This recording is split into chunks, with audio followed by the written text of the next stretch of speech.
What is up, wrestling fans? Welcome to another Pay-Per-Viewpoint edition of the Smark Out Moments Smack Talk podcast. WWE Elimination Chamber 2020 just happened a few minutes ago, so we are going to give our first impressions and our immediate thoughts and reactions of the event. We're going to run down the card of what happened from the start to the finish. We're going to talk about all the matches. We're going to talk about our projections for how this is going to play out in the future, where things are going into WrestleMania 36, and so on and so forth, the way that we normally do here. I'm your host, as always, Tony Mango, and joining me, as always, is Robert D. Felice. The blurst of times, I say. The blurst of times. You know, if you get a bunch of monkeys in a room and a bunch of typewriters, you're going to have a hell of a lot of messes to clean up, because I don't think that they're going to be doing anything but shitting all over the place. That's right. And that's kind of representative of this show in some ways. It shit all over the place. It did, but it's also, you know, the other side of that phrase is that eventually they'll make Shakespeare. And I'll fully admit that there are parts of this card that I am very high on. And I'm not talking about that in like a wellness policy sense. I'm talking about that in the sense of I was crapping on this a whole lot going into the predictions, and all of my predictions on all the different platforms that I've written up predictions on, which is like 9 different things. I always have to do this, and it drives me crazy, especially on something that I don't really like. But they proved me wrong on more than one type of situation. So you're going to hear a wide variety. You're going to hear a lot of praise. You're going to hear some just real rundown type, I hated this type discussion. You're going to hear some stuff of, I don't really know why they did that, but I'm intrigued. And you're going to hear a little bit of, oh my God, never do that again. Kind of, you know? So, nailed it. All over the place here. And I invite everybody listening to do the same thing in the comments below. If you are not on the YouTube side of things, then you're probably listening to this on a platform that doesn't have comments, like iTunes or Stitcher or Spotify or Google Play or whatever like that is. And there are no comments there, but you can leave star ratings on most of those. So please do that. And hop on over to YouTube and ring that little notification bell. Subscribe to the channel if you haven't done that already. Like the video, because that helps out quite a bit. And as I said, drop a comment and tell us your thoughts on Elimination Chamber 2020. Also, before it comes into play, you might have noticed that my voice is already getting a little bit worse since I started. Yeah, it's cracking. It's starting to crack a little bit, and even when I'm just talking right now, it is. That is because I just got done the 24-hour video game marathon for the Daystacular Gaming for a Cause charity whole situation that we do, partnered up with the whole Fanboys Anonymous and the Daceman Show and whatnot, and that's, 25 hours or whatever it is of like talking at the top of my lungs and all that, and at any point my voice might like completely start going, and if that's the case, then you're gonna hear a lot of I don't know, I guess the equivalent of like Jake the Snake's promo on AEW. You know what though? Great promo, that's good wrestling. So if midway through this I'm talking about the Raw Tag Team Championship match and I'm just going, Hell Caesar, then you know what. No AEW discussion really for the most part here. It's just WWE. It's Elimination Chamber. So let's kick this off with the kickoff. And I'm going to say 2 things about the kickoff. One of them is very positive and one of them is extremely negative. I wonder if we have the same things. My positive is R-Truth. He is just so great. I love R-Truth. And he had a little segment here where he was saying, man, I'm excited to see my childhood hero John Cena fight Bray Wyatt tonight at WrestleMania. And Peter Rosenberg is back. And I like Peter Rosenberg. I know some people aren't a big fan of Rosenberg or Sam Roberts or Pat McAfee or whatever. There's certain characteristics that I like, and different kind of like panel analysis types. And swapping people in here and there. I like that they brought Rosenberg back, but R-Truth got that mixed up, thought that he was Sam Roberts. Then what was the other thing he called him? It was like another like variation of Peter Rosenberg. It was like, he said he kept calling him Sam Roberts, and then he was like, no, Peter is he's the other guy. I don't think he called him anything else, because I think he just kept saying, that's Sam. You guys are playing me. You guys are playing me. That's Sam. I think he called him some other like something close to Peter Rosenberg, like like Pete Rosenstein or something, like just one of those things where you're just like, he did just like a tweak or something, but I loved it. Thought that was great. Obviously, the majority of the entire pre-show was completely pointless because every pre-show in WWE is completely pointless. And I've made this point 1,000 times, but it's just, I want to reiterate it. I don't understand their philosophy of, if you haven't been watching Raw and SmackDown, we're going to give you this mundane setup to kind of, I guess, reward you for not doing that. And then if you have been watching it, you don't need to know this because the stories are not complicated. And if you didn't care enough to watch Raw and SmackDown, you would not have cared enough to watch the kickoff, especially because they didn't announce anything ahead of time until pretty much the last minute. And when they did, what match did we get? The Viking Raiders against Kurt Hawkins and Zack Ryder. Here's going to be one of the first curses of the podcast for those who don't like it. What the fuck was this about? Yeah, they're Vikings, right? And they raid things. Okay. They needed to raid the Edgeheads? Yeah, but you know what? Speaking of Edge, cool little touch. Kurt Hawkins had on the bottom half of his attire like 2000 Edge inspired gear, and I'm probably the only person who is just staring at their gear and going, nice. But you know, like I do tend to notice the little touches, and that was probably the best thing about this match because everything else was, you know, they rated. It's so stupid on so many levels because, number one, neither of these teams have mattered in the past couple of weeks. And the Viking Raiders are a somewhat big deal. They're former tag team champions, former NXT tag team champions. They were pretty unbeatable for a good portion of time there, but they just completely fell by the wayside. They are the type of teams that they've done well, you know, this kind of stuff in the past for, where they're just like, well, we don't care about you anymore, so you just kind of fuck off for a little bit. And I mean, to be fair to the fact that the Viking Raiders are the tag team champions on Raw for however long that they were, didn't really matter either because they were only beating jobbers anyway. So it's not like they had like some great tag team title reign. But what did they do recently? They've been somewhat involved in the Seth Rollins thing, but not really at the forefront because the Street Profits took over. And they lost to the OC for the second time in Saudi Arabia. So they're not really going anywhere and doing anything and all that. And if their intention was that this is going to get them back on track, beating Kurt Hawkins and Zack Ryder does not change anybody's opinion about you. It sucks to say that because I like Hawkins and Ryder a lot, but they're enhancement talent for the most part. And when you beat enhancement talent, nobody turns an eye. It's not like, I don't know, like if Brock Lesnar wanted to get under the skin of Drew McIntyre and beat the crap out of Heath Slater, that people would be like, oh man, now I really buy into Brock more, you know, like, come on. And Kurt Hawkins and Zack Ryder, all they've done recently has been involved in the Randy Orton and Beth Phoenix thing from Raw. They came out to check And up on just Beth coming Phoenix. out as extras. Yeah, they weren't even like a featured part of it. It was just that they came out the same as Natalya, the same as whoever else was there, you know. And it's just like, what bugs me about this is you pair up two babyface tag teams that have no interactions going into this, that can't get anything out of it because Viking Raiders winning, who cares, that have 5 minutes, so it's not even a good match. It doesn't affect anything going forward. And you could have done so many other things. Like, we got this setup of King Corbin and Elias on SmackDown.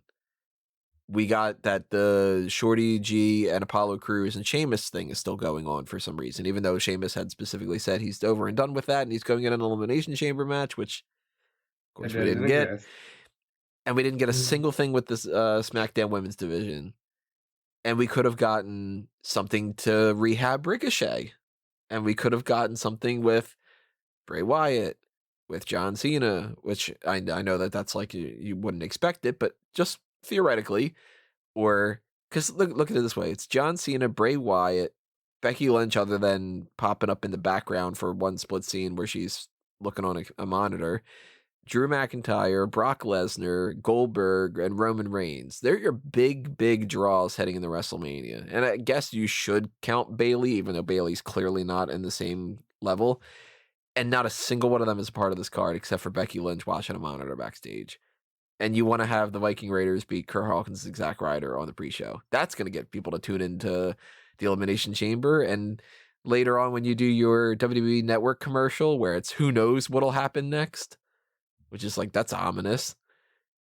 It's like, oh, I'm pretty sure what's going to happen next is anybody who's watching the pre-show is going to go, I ain't watching this. Yeah. Yeah. It served no purpose other than to remind you that the Viking Raiders are here, and they would be seen again. I think it's safe to say Hawkins and Ryder will be in the Battle Royal at WrestleMania. That was a guarantee. Maybe 2 years ago, even, you know. Well, take it easy. They won the belts last year. You never know. Yeah, the only reason they won the belts last year is because the YouTube video fallout after that episode of Raw was like, I don't know, Revival lose? Like that kind of thing. I'm a big fan of them. It sucks to say that, but it's true. It's just like, you know, shit, we couldn't have gotten, like, I'll even argue this point. We couldn't have gotten Riddick Moss defending the 24/7 championship. That would have even made more sense to me. Is it? I like him. I don't know. I don't dislike him, but like, you know, that would have at least done something for Riddick Moss. This didn't do anything for any of these 4 guys. Yeah, but you got to hear Jerry Lawler for the first time today, and he said, "Ah!" I'm sure at some point he did that. Could have gotten a match with Bobby Lashley since he's got nothing going on right now. No, he's off TV because Lana is filming a movie. Yeah, they should just split those up anyway and just, you know. They just got married, Tony. What kind of heathens would they be to get divorced so quick? There's probably some kind of statistic out there. How long did it take Britney Spears to get divorced? 83% of marriages end in divorce. Did you know that? Mm. Well, if you're a product of divorce, oh Jesus Christ! No, of course, we're not going to go into the plugs like that. Yeah, I hated this whole thing. Like, the kickoff just pissed me off, and since I was very low going into this card as it was, I was like, oh god, we're starting off with this. It's going to be a terrible night. Thankfully, not the case for everything. As I mentioned before, there are positives on here, so if you're thinking this is going to be an entire just negative kind of beat you down type of podcast, not the case. Now, the first match on the official card or whatever was Daniel Bryan versus Drew Gulak, and I can't say that this was like my favorite match of the night, but at the same time, it might have gotten one of the biggest emotional reactions out of me because I really enjoyed this match for a lot of what they did. It was very good storytelling. Like, for those who didn't watch SmackDown going into this for the past couple of weeks, Drew Gulak has been saying that he knows how to beat Daniel Bryan. He's been telling, like, Heath Slater and, oh god, who was it the last person that Daniel Bryan fought? Wasn't Drake Maverick, because Curtis Axel, yeah. So, like, he says that he knows, like, the flaws in his game and everything, and Daniel Bryan's like, all right, well, then go ahead and prove it. And they did a good job of making it seem like Gulak knew what to do here. You know, like, he actually got a boost up in that, which I'm very, very fond of. Because I like Gulak a lot. If you go back a couple of years ago, Gulak was one of those guys that was just like, oh my god, don't sign this dude. He seems like such a tool. And then eventually it was like, Gulak's awesome, give him the belt, you know? He won me over a long time ago. 10 years ago, that Daniel Bryan. Yeah. Well, Daniel Bryan, I thought was overrated. Gulak, I thought nobody would ever care about. That kind of separation. Like, Bryan, I'm like, I don't see the big appeal. And then eventually, I saw it. And Gulak, I was just like, why is this dude wearing, like, this night outfit and everything? Like, I didn't get that. And once he started doing the whole PowerPoint presentation, I, totally loved that. So, Like, I think you're a fan of well thought out and organized presentations. PowerPoints were things that I did like doing back in the day. Fun fact, before I switched over to Evernote and some other kind of things like that, I used PowerPoint to keep track of a lot of my my fictional writing, because I could keep them on separate slides and stuff. So that's totally not the way that you should go ahead and do that. It's not as organized, but yeah, I've done plenty of PowerPoint presentation in my day. I love Gulak's this. great, and This felt like an old school WCW cruiserweight kind of opener. They grappled. Gulak really had me going for a minute. I thought he was gonna get him, even maybe on the Dragon Sleeper or something. But Brian managed to get out. Not only label lock him, but like vicious fucking elbows to the head. And Gulak doesn't even tap; he passes out. And then Brian gives him like the nod of respect. Great all around. I thought for a moment, not too much, but I thought for a moment that maybe they would do some kind of a thing where like Gulak had these ideas and he could potentially beat Brian, but Brian was still beating him, and then Gulak at the end would like hold the tights or something like that. And then it would just kind of be like, oh, come on, like you didn't really know how to beat me. You just happened to kind of bend the rules a little bit or something, you know what I mean? Like, Yeah. so that is one of those weird kind of situations. But they told a story here of him going after his neck. And in some ways, I really was just like, wow, this is great. And I love everything that I'm seeing here. Like when Brian's doing a headstand and Gulak does this like little pile driver thing. I'm like, oh man, I missed a pile driver. And that's really cool. Bro, but then they started doing some of these other things. This fucking guy on his neck. Right? Like, dude, do you remember back in the day when Daniel Bryan had to stop wrestling a couple years ago because he had neck problems, and this guy just fucking dropped him on his neck, and Bryan's probably all for it because he just wants to wrestle. Like, Bryan's love for wrestling is the most pure love in the world. I wrote down on because I was tracking my notes through my wrestling news post. If anybody wants to read each one of those, but they're just like little reactions throughout the night and stuff. And I wrote down, nice job playing into the neck injury stuff. And then my next thing was originally, oh fuck, oh fuck, oh fuck, but I eventually changed that to oh holy hell. So it's just like, that's a little too much. Good Lord, Brian's neck. Now I'm actually concerned. Don't do that ever. As much as this match was good for playing into that, do not risk it. It's not worth it, because it's like, yeah, that's what it is. It's just, that was awesome. I really enjoyed the story. Fuck your health. Give people to entertain. Do it again. I really enjoyed the story that they were telling, but at the same time, I'm like, I don't like this. I don't like this at all. Like, as long as you come out okay, then this is okay. As long as you always come out okay. But I don't have that kind of the day that you stop coming out okay, please stop. Yeah, like to that day go, oh, I'm not going to wrestle that match. And then, which you can't know ahead of time. But at the same time, it's just like, no, oh my God, no, I'm scared. Like, and that is very just unsettling. And I'm watching a video of it on repeat. Ugh.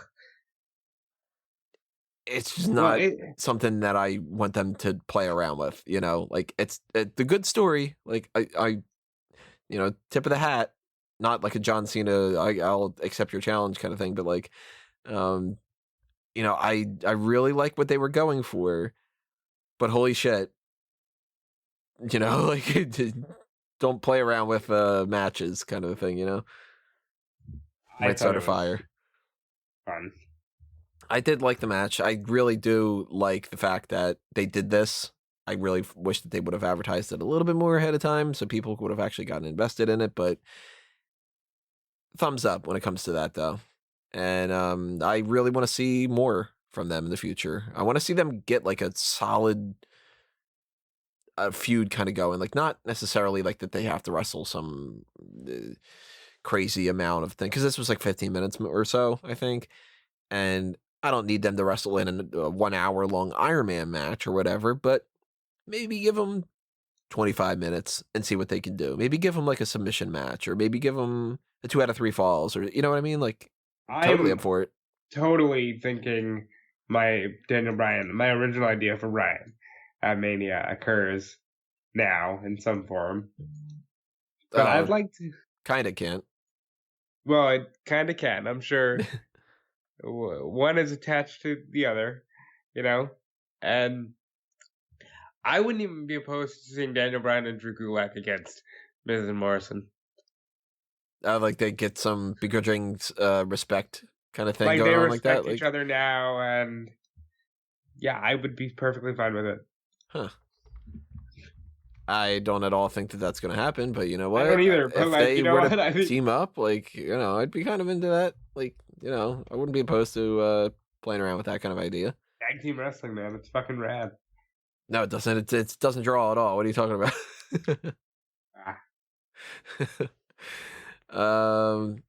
Then we go to Andrade defending the United States Championship against Humberto Carrillo. Daniel Bryan won that match, by the way, by submission. Yeah, I said that. I said he passed out. Oh, okay. Well, yeah, there you go. I love Andrade. Zelina. The way Zelina says Umberto's name, it just warms my heart. Andrade retains the United States title by pinfall by holding the tights, and I will give him credit. This match was better than I expected it to be, but I still don't give a shit. And there's one move for this whole thing, the springboard-ish Hurricanrana, that woke up the crowd, which at that point they weren't really caring, and then it was like, oh, wait, yeah, they're doing something cool. And then I was just happy that Andrade retained, but then I was just like, oh, wait, no, he held the tights. Damn it, don't do another match. Like, I'm so beyond sick of this. And I've been saying that for like a month and a half. I know it was a fake card, but I'd be so down with the Fatal 4-Way with those two, Angel Garza and Mysterio. I don't want that at all. I just want this to be over with. And I'd rather have Andrade Aleister Black. I'd rather have Andrade Ricochet. I'd rather have Andrade Rey Mysterio without Humberto Carrillo. I'd rather have Andrade Angel Garza.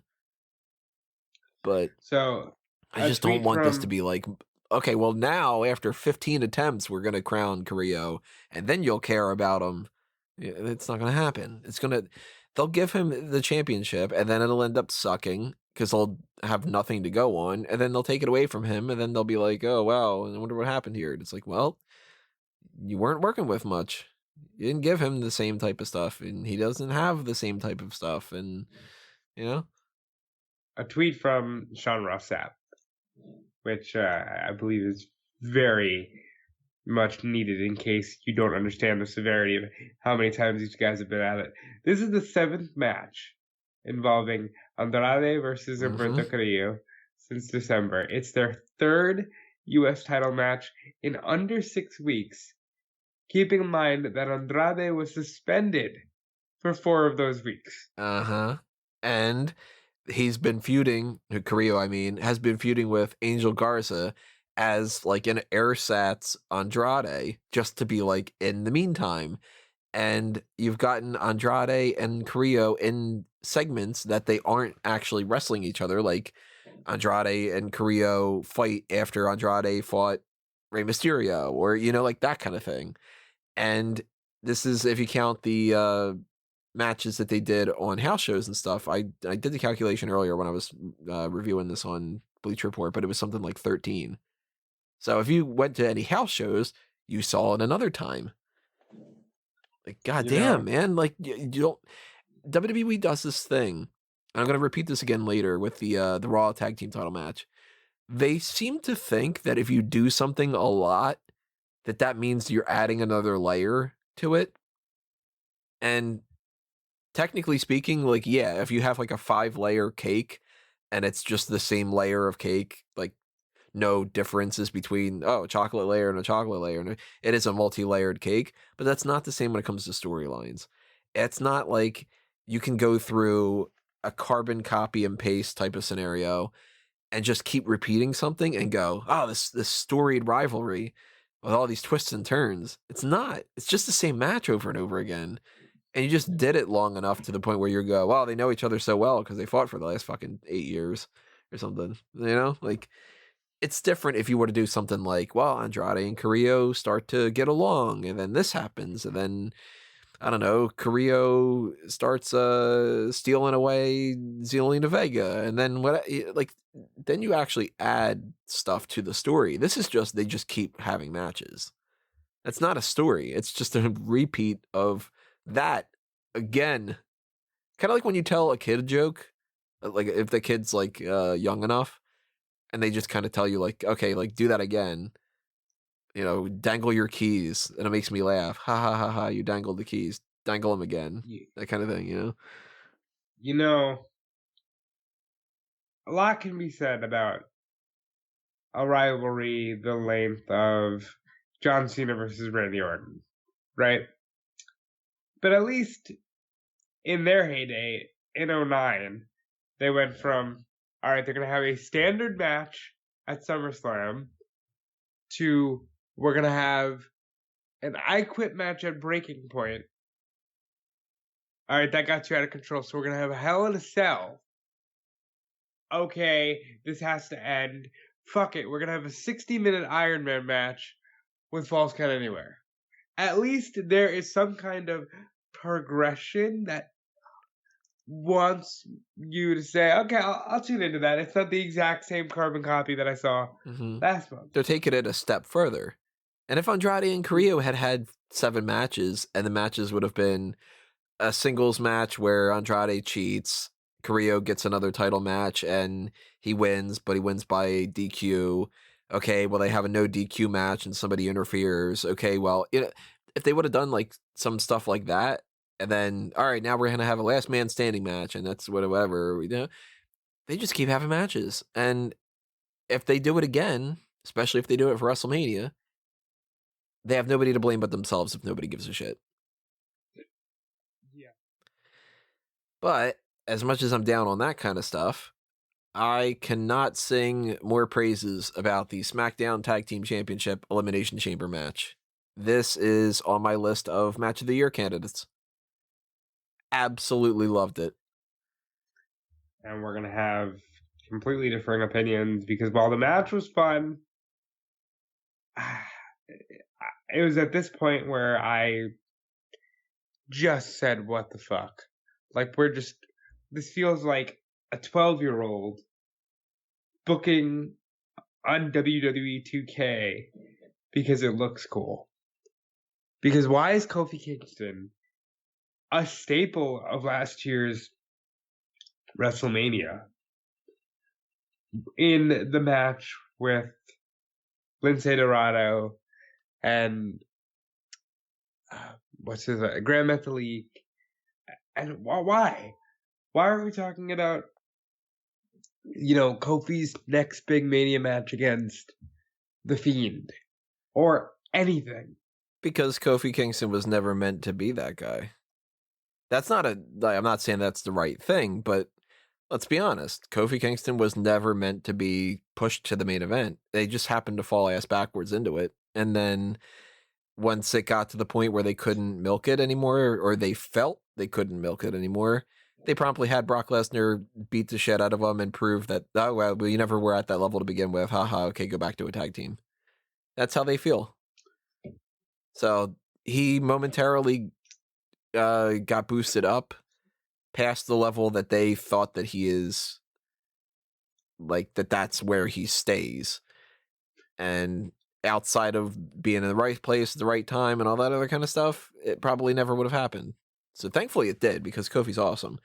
But like, that's why when people go, oh, I think the Big E's going to win the championship at some point, he's never going to win it. I hate to say it, but it's never going to win it. Never say never, because Kofi and Jinder Mahal. But like, yeah, but you know what though, Kofi and Jinder Mahal. But what about Roddy Piper and Mr. Perfect? You know, different time. Yeah, different time. It's wrong time ends up happening, and some doesn't work out. Like, I think that's you got hung up on that, and that kind of soured you for this match. I totally did. And I looked at this as, please don't screw up a WrestleMania match by just making this a pointless match with a lot of people in it. Give me something to take out of it more. And they ended up giving me a lot. Like, Lucha House Party heading into this, they were so fired up. And I was wondering why that was the case. I'm like, they are pumped to be in this. Maybe it's just because they're finally doing something, but I started to actually kind of think, I'm like, maybe they want to push these guys. Like, maybe they're going to, I don't know, maybe they're going to pin the Usos or something, and then it's going to be like a fatal 4-way. And, I was like, that's kind of odd. And, why is the best example of long-term storytelling on SmackDown right now Otis versus Ziggler? Because it's quirky and it makes them laugh and it got over. It's, you know what it is? It's the same thing as the Rusev Lana bullshit, but people actually enjoy it. Well, I enjoy the genuine progression of Mandy Rose going from like, I like Otis to, this will be fun. I think he's so sweet to, no, Otis, it's too late, to after Otis plowed through the fucking cage. She kind of just tweeted out, oh, he's so thick-headed. Look, now he just cost his team the match. Like, I enjoy the progression of Mandy Rose genuinely following through with the storyline in all facets. Why is Mandy Rose the only one doing this? She's invested. Well, I like it. I gotta tell you. And I loved, like, I have some stupid ass notes. I didn't realize that I wrote this down. I have they had said Jimmy Uso's on spaghetti legs, and I said, oh, I ate pasta the past 2 nights. Am I on spaghetti legs too? I'm a jackass. I totally get it. If you thumb that down, I buy into that too. If you hated that comment, leave a donation on the Patreon. Lince Dorado gets his foot stuck in the cage, and that could have gone south in a lot of different ways. And I thought that was going to be my takeaway from that, of just being like, well, Dorado got lucky. And then they're flipping around and they're doing a bunch of stuff. And Grand Metalik does his Hurricane Rana off the top of the pod. Dorado does his flip from the top of the cage. And I'm like, oh, crap. I have to add this now to my best spots of the year. That was awesome. Of course, they immediately get eliminated because that's what WWE does. The WWE always does this, by the way. Like, if anybody hasn't noticed this by now, particularly when it comes to something like the Royal Rumble, pay attention. Anytime that Kofi Kingston or Naomi or whoever, if they save themselves, they will get eliminated right afterward. It always happens. And this is one of those, like, oh my God, the big spot or whatever. Okay, now fuck you, you're gone. It's funny. But they showed Lucha House Party a better time than I was ever going to give them credit for. They did get eliminated first, but shit, they put on a good show. Spots I really enjoyed in this match. Miz and Morrison had quite a few cool tag team moves, including Miz had the figure 4 on, and Morrison dropped the Starship Pain. Miz held him in like a spinebuster position, and Morrison did the flying chuck. Miz did his typical backbreaker, neckbreaker spot, but Morrison added a springboard double foot stomp. And I kind of left this going, fuck it. Let them and the Usos and the New Day have a ladder match. That'll be fun. We got a good thing with, you mentioned before, Otis crashes through the pod and goes out of the cage, spills out to the floor. That was something we haven't seen before. Tucker does a somersault off the pod. That was cool. Really liked the moment where they had, after Otis had crashed through, Tucker's just kind of like, oh, fuck you too, like that kind of thing. And then Ziggler and Roode take him out, which pisses people off, which is good. That's the good type of anger. It's not the bad anger that WWE seems to get confused about. I don't know why they do this whole thing where they're like, oh, as long as you're getting any reaction, that's good. Even if you are vehemently annoyed and you don't want to ever come back to our shows. It's not the same kind of thing. That's like the the philosophy that little kids have when they have like behavioral issues, and it's like, I'm gonna act bad so the teacher pays attention to me because I don't get enough attention at home. I've never understood that. If you're not that type of kid, you don't get it. But those kids don't get it either. That's the issue. Those kids have behavioral issues, and it's a psychological thing. And WWE has a psychological problem when it comes to that. That's why you get issues like they're not booing John Cena and not tuning in. They are just expressing their love to hate John Cena, and they're gonna go to all those shows anyway. And it's like, okay, whatever you want to rationalize it as to make yourself feel better is not the same as the actual outcomes here. Your ratings are going down, like that kind of thing, you know.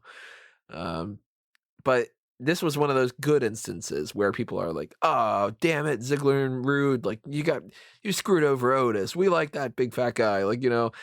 And then right after that, Roode and Ziggler get taken out, and the fans carry that forward because the New Day and the Usos work together. Which, by the way, good storytelling because those two teams have a lot of synergy. They've worked together well in the past. They respect each other. So it would make sense that they would be like, hey, let's team up for a moment. And they take out Ziggler and Roode, and the fans chant the whole na na na na na na na na hey hey hey goodbye. That shows that story is over. How come they can't tell the difference between that and people just being like, this is stupid, and chanting for like the Lana crap, you know? I liked this match. I really did. I couldn't get over the Kofi thing.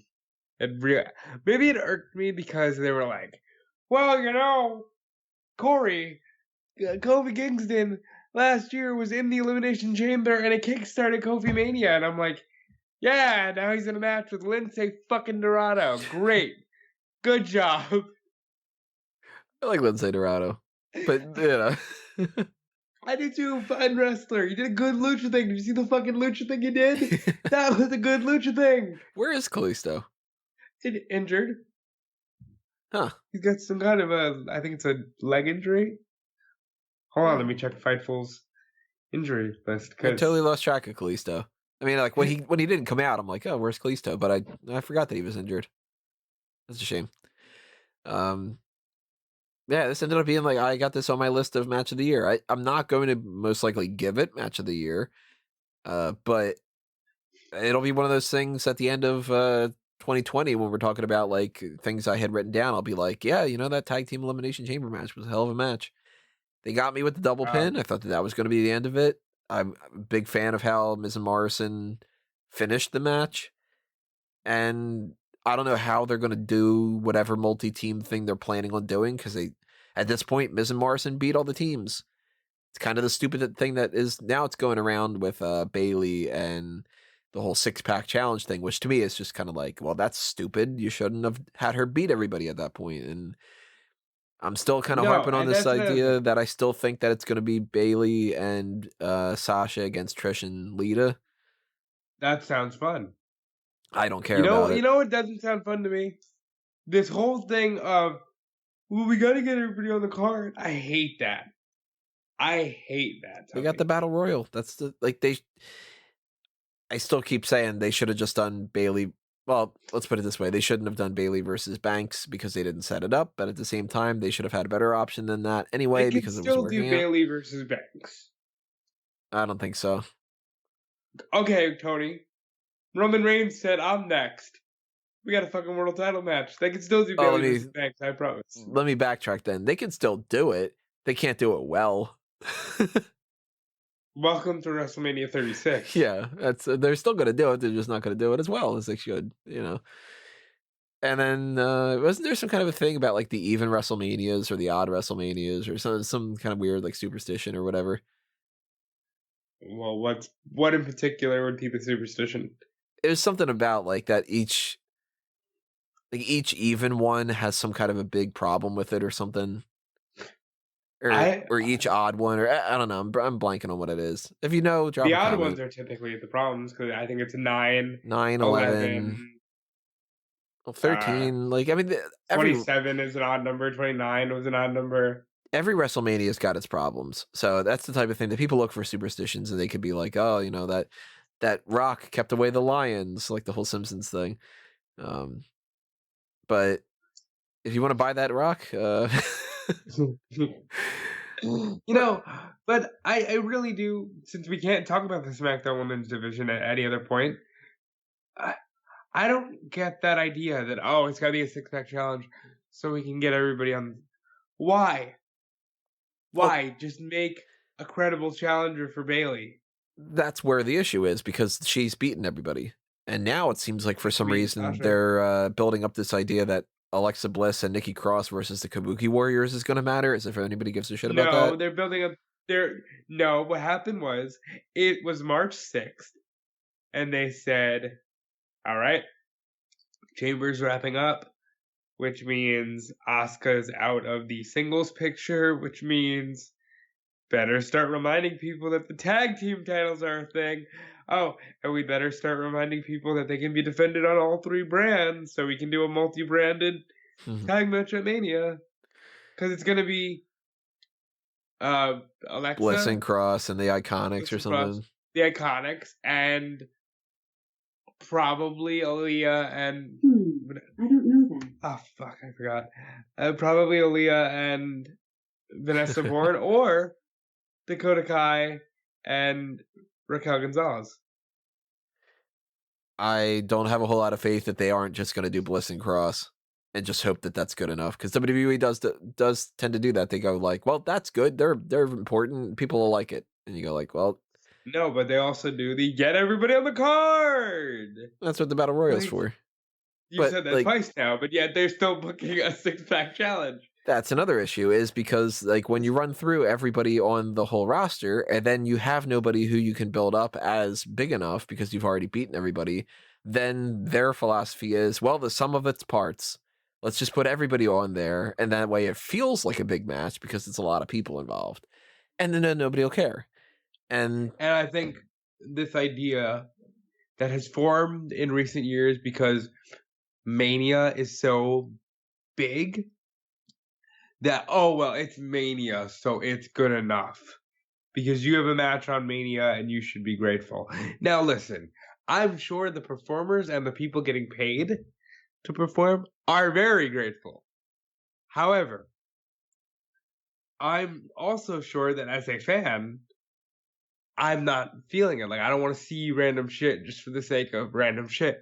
Especially because, let's be honest, WrestleMania is not different anymore. It's every card is potentially the same thing. It's not like they really do anything different but have a bigger stage. They do have like more important people on the card, and they do have moments like, whatever, but it's still the same product. It's not like they're completely changing the whole game up, or or like Royal Rumble is definitively different from Hell in a Cell. That it's purely different. If you don't like the one and you like the other, then you probably like what's different about it and dislike what's different about it and all that. But it's like, okay, well, the SummerSlam, let's get a bunch of important people on the card. WrestleMania, let's get a bunch of important people on the card. Well, other than the fact that they don't treat SummerSlam as big of a deal, it's really not all that different from WrestleMania, So it's not like you change the stage and suddenly the thing gets better. It just promotes the atmosphere a little bit. I'm gonna bring that up by the time we get to the main event. So I'll put it out there for now. I have heard these rumors of this whole six-pack challenge. I still think we're getting Trish and Lita against Banks and Bayley, and I think that that's stupid. And why? Because Trish wrestled her retirement match, and why isn't I forgot about that. Okay, why isn't the SmackDown Women's Championship on the line? Why is it the second year in a row that has been pushed aside? Hold on, but if we just do Bayley versus Lita for the SmackDown Women's title, and Sasha and Trish can be on the outside, that I'm more in for. Oddly enough, Bayley's Lita's favorite. I mean, Lita is like the reason that she got into it. And yeah, like if they did that, I'd be more into it. But at the same time, then I could totally understand why people would complain and go, "Oh my God, you got Lita stepping in and getting a championship match. You got Lesnar as the champion. You got Goldberg beating Bray Wyatt. You got John Cena. You got." I will argue this point as in favor of Lita as opposed to the others. Lita is taking a potential spot away from Dana Brooke. Goldberg just flattened the Fiend in 4 minutes with 2 moves, and that hurt a bunch of main roster guys who couldn't beat the Fiend with all of their moves. Well, even on the SmackDown Women's Division, they have not announced that they're going to do like a superstar shakeup after WrestleMania, but you can kind of assume that they probably would. And you look at that whole lineup on the Blue Brand, they are desperate to get new people in the mix. They ran through everybody, and they did it in a piss poor way. Like, Bayley has not had a strong title reign. What do you mean? She's held the champion for like 200 plus days. Quantity does not equal quality. No, Tony. She was the first time ever longest reigning SmackDown Women's Champion. What was that shit that they said the other day where they said it was for the first time ever, Lacey Evans and Naomi against Bayley and Banks for the second week in a row. I'm like, you gotta be fucking told me that, kidding I me. was like, what? Oh my god! If you would have been able to measure the amount of eye roll that I did right then, it's like I'm probably full on Undertaker at that moment. It's terrible because I've gotten to this point where I'm messaging you randomly throughout the night. Tony, that was 3. That was 3 first time ever Right. in one show. Like, what that? Well, hold it for the end because I'm gonna go on a huge rant about that at WrestleMania because I think it's all connected. Well, you know what else it was for the first time ever here at Elimination Chamber? What's that? For the first time ever, AJ Styles fought Aleister Black with the 2 other members of the OC on the side in a no disqualification match in an Elimination Chamber that took place in Philadelphia. So now, if they do the exact same thing, historic moment. yeah, they could do the exact same thing in Cincinnati, and they could say for the first time ever, AJ Styles fought Aleister Black with the 2 other members of the OC ringside in a no disqualification match at an Elimination Chamber in Cincinnati. You know what? It's historic moments like this that are going to keep WWE prominent. Then, now.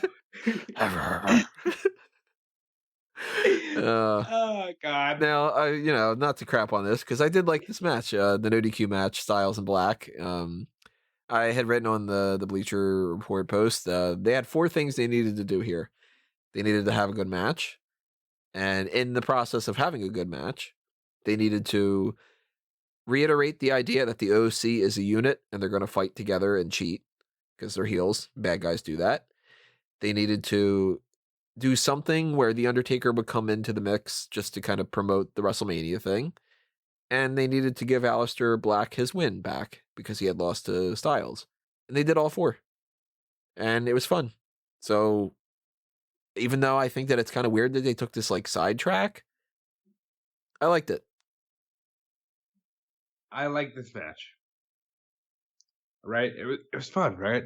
Yeah, the Meteora third table. Imagine that. You put 2 guys together who know how to do a wrestle, and they do a wrestle, and it's good. My problem with this is it once again felt like a 12-year-old playing WWE 2K. Well, what do you want to do for this pay-per-view? I know. We'll have Aleister Black versus AJ Styles and no DQ. Why? Because that's cool. Like, it'll be cool. And then, well, how do you get out of it? Well, I know. I'm going to have The Undertaker, and he's going to help Aleister Black because they're both dark and spoopy. And and then they're going to fight AJ Styles at WrestleMania because Undertaker and AJ Styles would have been a really cool match 10 years ago. And then Finn Balor is going to come down from the rafters with Sting. Oh, and then you know what we're going to do for the Braun the next night? Undertaker versus Sting.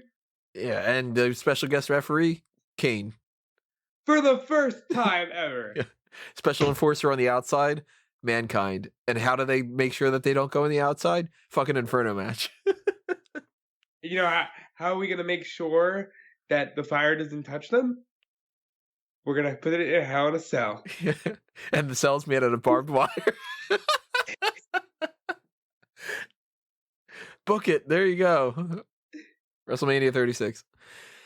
No, I mean, they did all 4 things. Black got his win back. He looked strong. because he was able to, stand toe-to-toe with AJ Styles, and he didn't only win because of The Undertaker. Undertaker just took out the 2 other people, and he chokeslammed AJ Styles.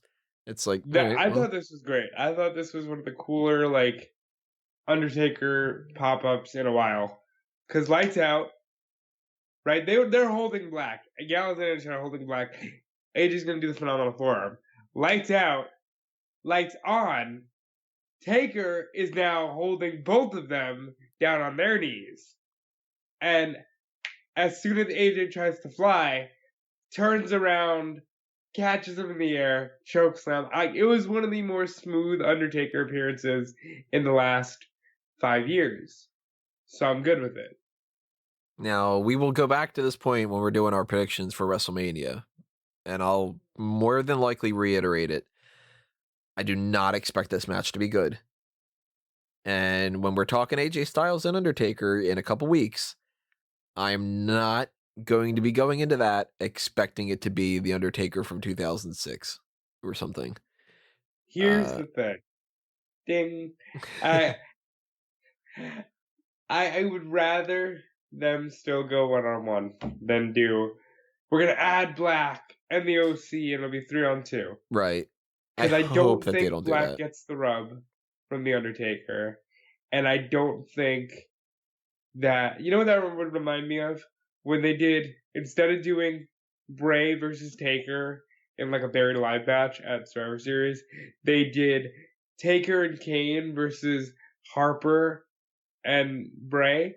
And it just came across as like, this isn't that special. Why are you doing this? Yeah, they might screw that up. And one of the reasons why I kind of think that is because they don't seem like they're building anything else towards Aleister Black. But then again, this is the same company that tossed Ricochet to the wolves, so maybe he fights Andrade. Maybe he's the main guy in the Battle Royal, I don't know. The only thing I'll accept is if Black turns on Taker and AJ gets to beat Taker and brag forever that he beat The Undertaker and Black can have some kind of a dark feud with The Undertaker. Listen, either way, you're going to book it like nonsense anyway. Like, at least let me dream. Well, if they do have that Hell in a Cell, barbed wire, steel cage, set them on fire, dog kennel from Punjabi Hell. Kennel from Punjabi Hell. That doesn't sound right.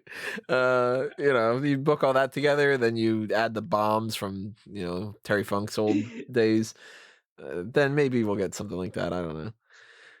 If you want to see matches like that, donate to the Patreon. The Patreon is something that, is a good way to motivate us to do more things and to make sure that we have time to do more things, because the more that we get to the Patreon, the more that I can set aside to actually edit and to set up and do graphics and everything that goes along with that. So even if it's just $1, the more that people do that, the more appreciative I am, of course, because I'm appreciative of everything. But the more people that do that, the more that we can do. And $1 a month, I think, is... I'll be honest. I don't think that we've got a podcast that's worth $1,000 a month from every single person. I don't think that I should be a billionaire. But I think I give you enough entertainment, and the rest of the people that involved in Smark Out Moment on the website and on the podcast, I think we're worth $1 a month. I think it's pretty safe to say we're worth $1 a month. So I think I'm worth $1. Yeah, if my bosses are listening to this, no, I'm worth $1. Maybe 2, maybe 3. It's one of those things. But it's more of the idea that if you got any kind of spare change, it's all awesome, and it's all going to go towards helping make sure that Smark Out Moment stays up and running, and that we can do more things and do more crazy things too. And the more that everybody donates, and the more that they do donate, each individual person, then the more wackier stuff that we can do. $5 gives you the idea of the whole ad block forgiveness, especially during a month where I still don't have my YouTube account monetized. And we'll see about on like the 12th or 13th or something if that gets reinstated. But $10 gives you the access to the Patreon exclusive Darkcast episodes. We're going to do another one of those in the next week or two. And who knows what that's going to be about. It's kind of one of the points is they're a little bit more oddball. And we've got the mailbag priority tier. So if you want to pick our brains about something and we're not doing something like that, that is the cheaper option in comparison to the pick your poison tier.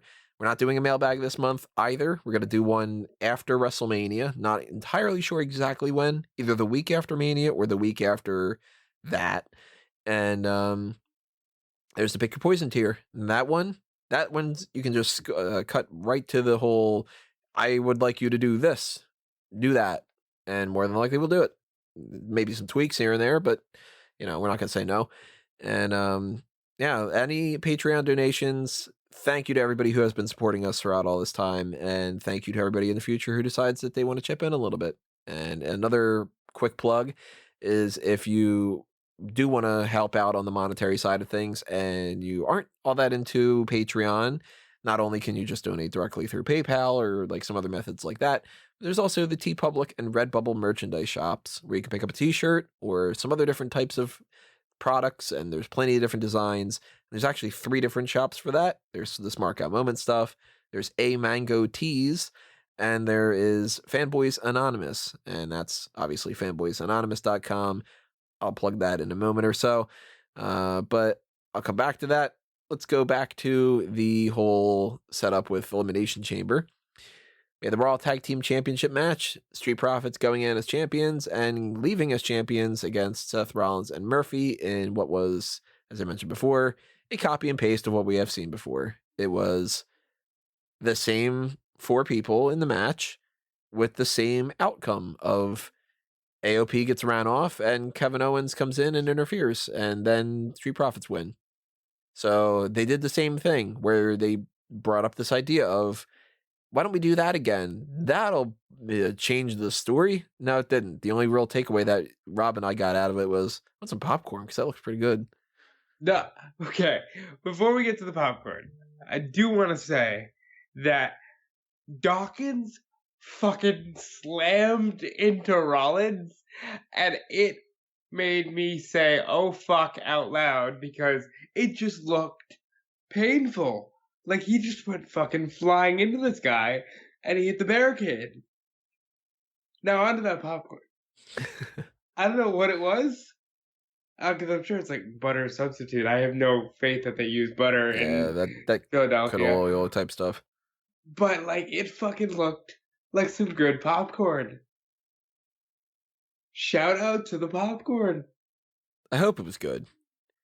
I hope it was good too. There's few things as disappointing as when you get popcorn and it's shitty popcorn.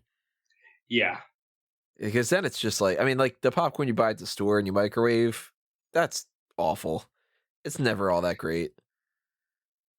But you know what you're getting. Yeah. I mean, it's better than nothing if you're really just like in a pinch, but it's not the same as if you go to the movies. And even It's some never the movies, same. I've gotten different movie theaters and they have better popcorn and stuff. And you put that butter on there, and I got a whole trick.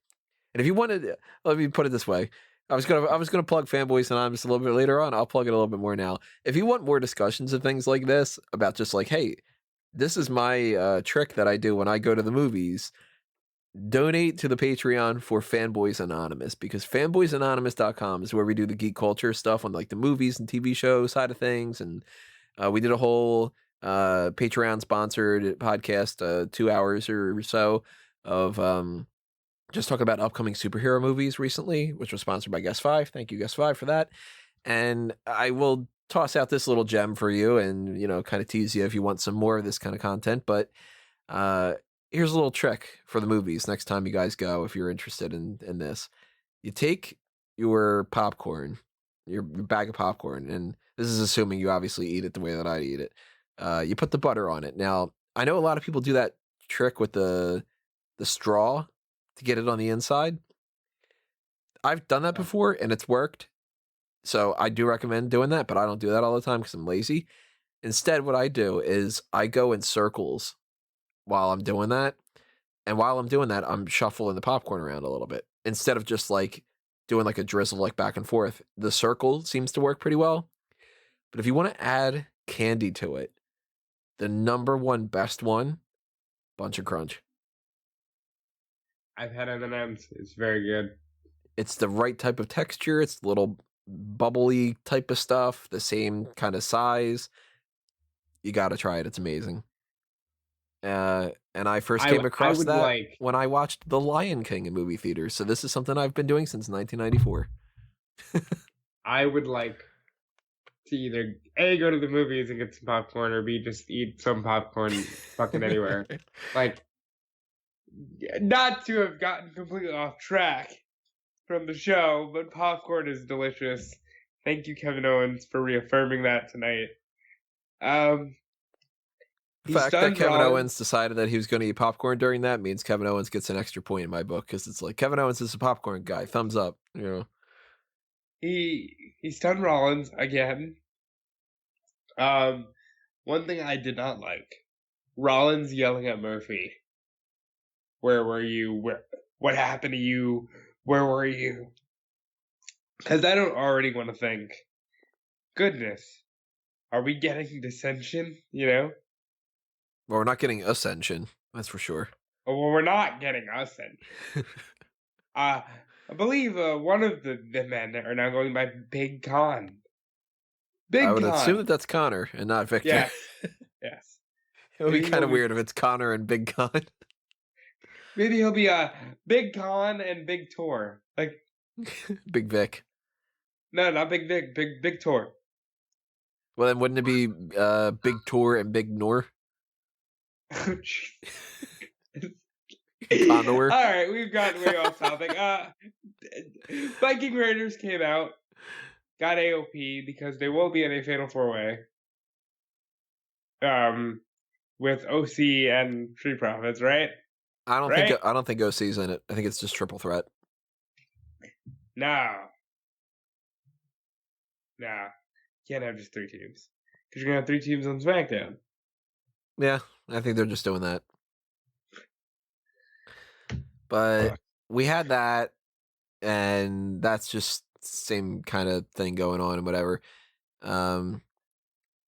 Braun Strowman then is in the 3-on-1 handicap match. He's defending the Intercontinental Championship against Cesaro, Sami Zayn, and Shinsuke Nakamura.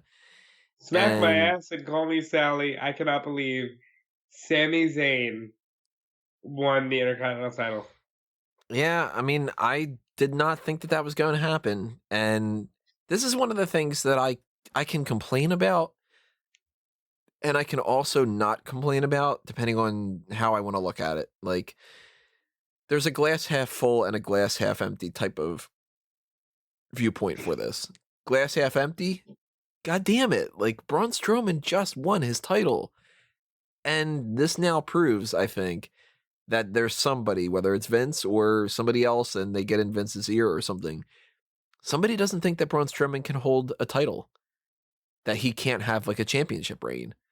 Because he's had the Intercontinental title for what, like 3 weeks, something like that. 2 months. No, it couldn't be that much. They said 2 months, I swear. Hold on. When was Super SmackDown? Let's find out. Whatever it was, it hasn't been long because he hasn't even defended it against anybody. And then he had the 2 different tag title reigns that ended in like a week. So it seems like they just don't want him to actually hold a title. Like they want him to win a title. January 31st, so it was a little over a month. And that's just not good. Like that guy needs to win something and actually have more than one feud. And he can't just keep feuding with the people that he won that from and then lose it back and stuff. And he's Big Show. They're doing that to him. They're doing a lot of these kind of things, and it sucks because it's making Braun Strowman not look all that great. And I don't have a whole lot of faith that the reason why they're doing this is because they've got some grand scheme plan that it's going to make Braun Strowman look better. I feel like this is more of them going like, well, we didn't have any plans to actually give him the title, so let's just, get rid of it. But on the glass half full side of things, Sami Zayn's the Intercontinental Champion, and Sami Zayn's cool. And this is his first title in the main roster. And that's awesome. No, he had the NXT belt. No, the main roster. No, because I was ready to correct you and say first belt in general, because his NXT run was so short that I feel like he hasn't had a belt. ever. But yeah, NXT title and then this one. He didn't have anything in between then. for the last like five years. And he's a guy that very much should have and could have won the Intercontinental or the tag team title at some point. Or the US title, or shit, with the way certain things go, maybe even the shot at the WWE title. Even the 24/7 championship he didn't win, you know? Like, so, yeah, I can talk about the good and I can talk about the bad. Look at it one way or the other. I mean, Sasha Banks is a 4-time champion. She lost all of her championships on her first defense. Would you trade 4 championship wins for Sasha Banks for one decent one? I would. Would you rather just say that you're a 4-time champion and who the fuck cares? That's where some people's philosophies are different, and I feel different about it depending on different things. Like, to me, it doesn't bug me, for instance, that Bret Hart won the championship and lost it to Sid, and that wasn't a long reign as well, because he had long reigns and he had been established and whatever. And John Cena, he's a 16-time champion. He didn't have to have 16 years worth of 1-year title reigns.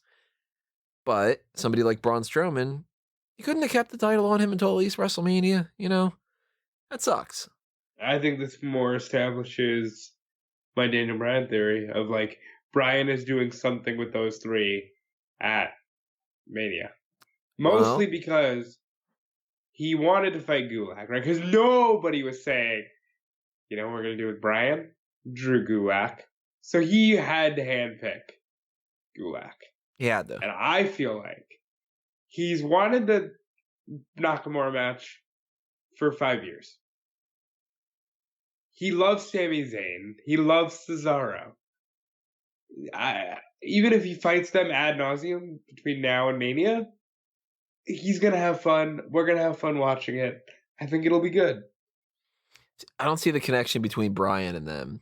And this is something that I'm worried about, is that their game plan is at WrestleMania, it's Sami Zayn and Cesaro and Shinsuke Nakamura against Braun Strowman.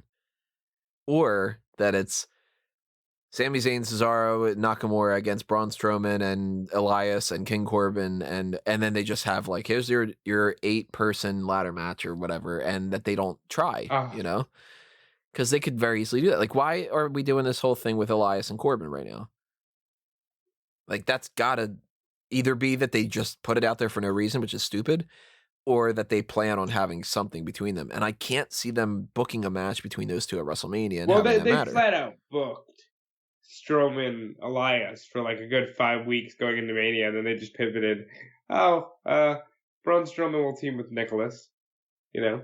So you never know with these things. Maybe they're one of the top feuds going into the Andre. It could be. Or they could be, because Braun Strowman had been involved with Elias and the whole Cesaro and Sami Zayn and Nakamura thing. It could be Braun and Elias and Corbin and Zayn. And like, they could do that whole kind of thing. And maybe, for instance, like Sheamus and Bryan, if that ends up being a thing, maybe that's just a separate match and it doesn't involve the Intercontinental title. Shame on you. I don't know where they're going with this. And that makes me nervous, because there's a chance that they screw up both Braun and Sami Zayn, and that it would have been better in retrospect, where we'll do the whole wrestling is 2020, wrestling is hindsight, that whole kind of idea. And we might be like, well, what was the point of putting it on Sami Zayn if you were just going to screw up both of them? You should have just kept it on Strowman, you know, like, I don't know. My hope is that this leads to Sami being a wrestler again. I like him as a mouthpiece. And kudos to him for taking the path less traveled, and I never thought he would be an effective chicken shit, because his entire basis was, look at all my fight, look at all my heart. You know, he's essentially Johnny Gargano. And kudos to them for being able to pull it off, but I hope he's a wrestler full time.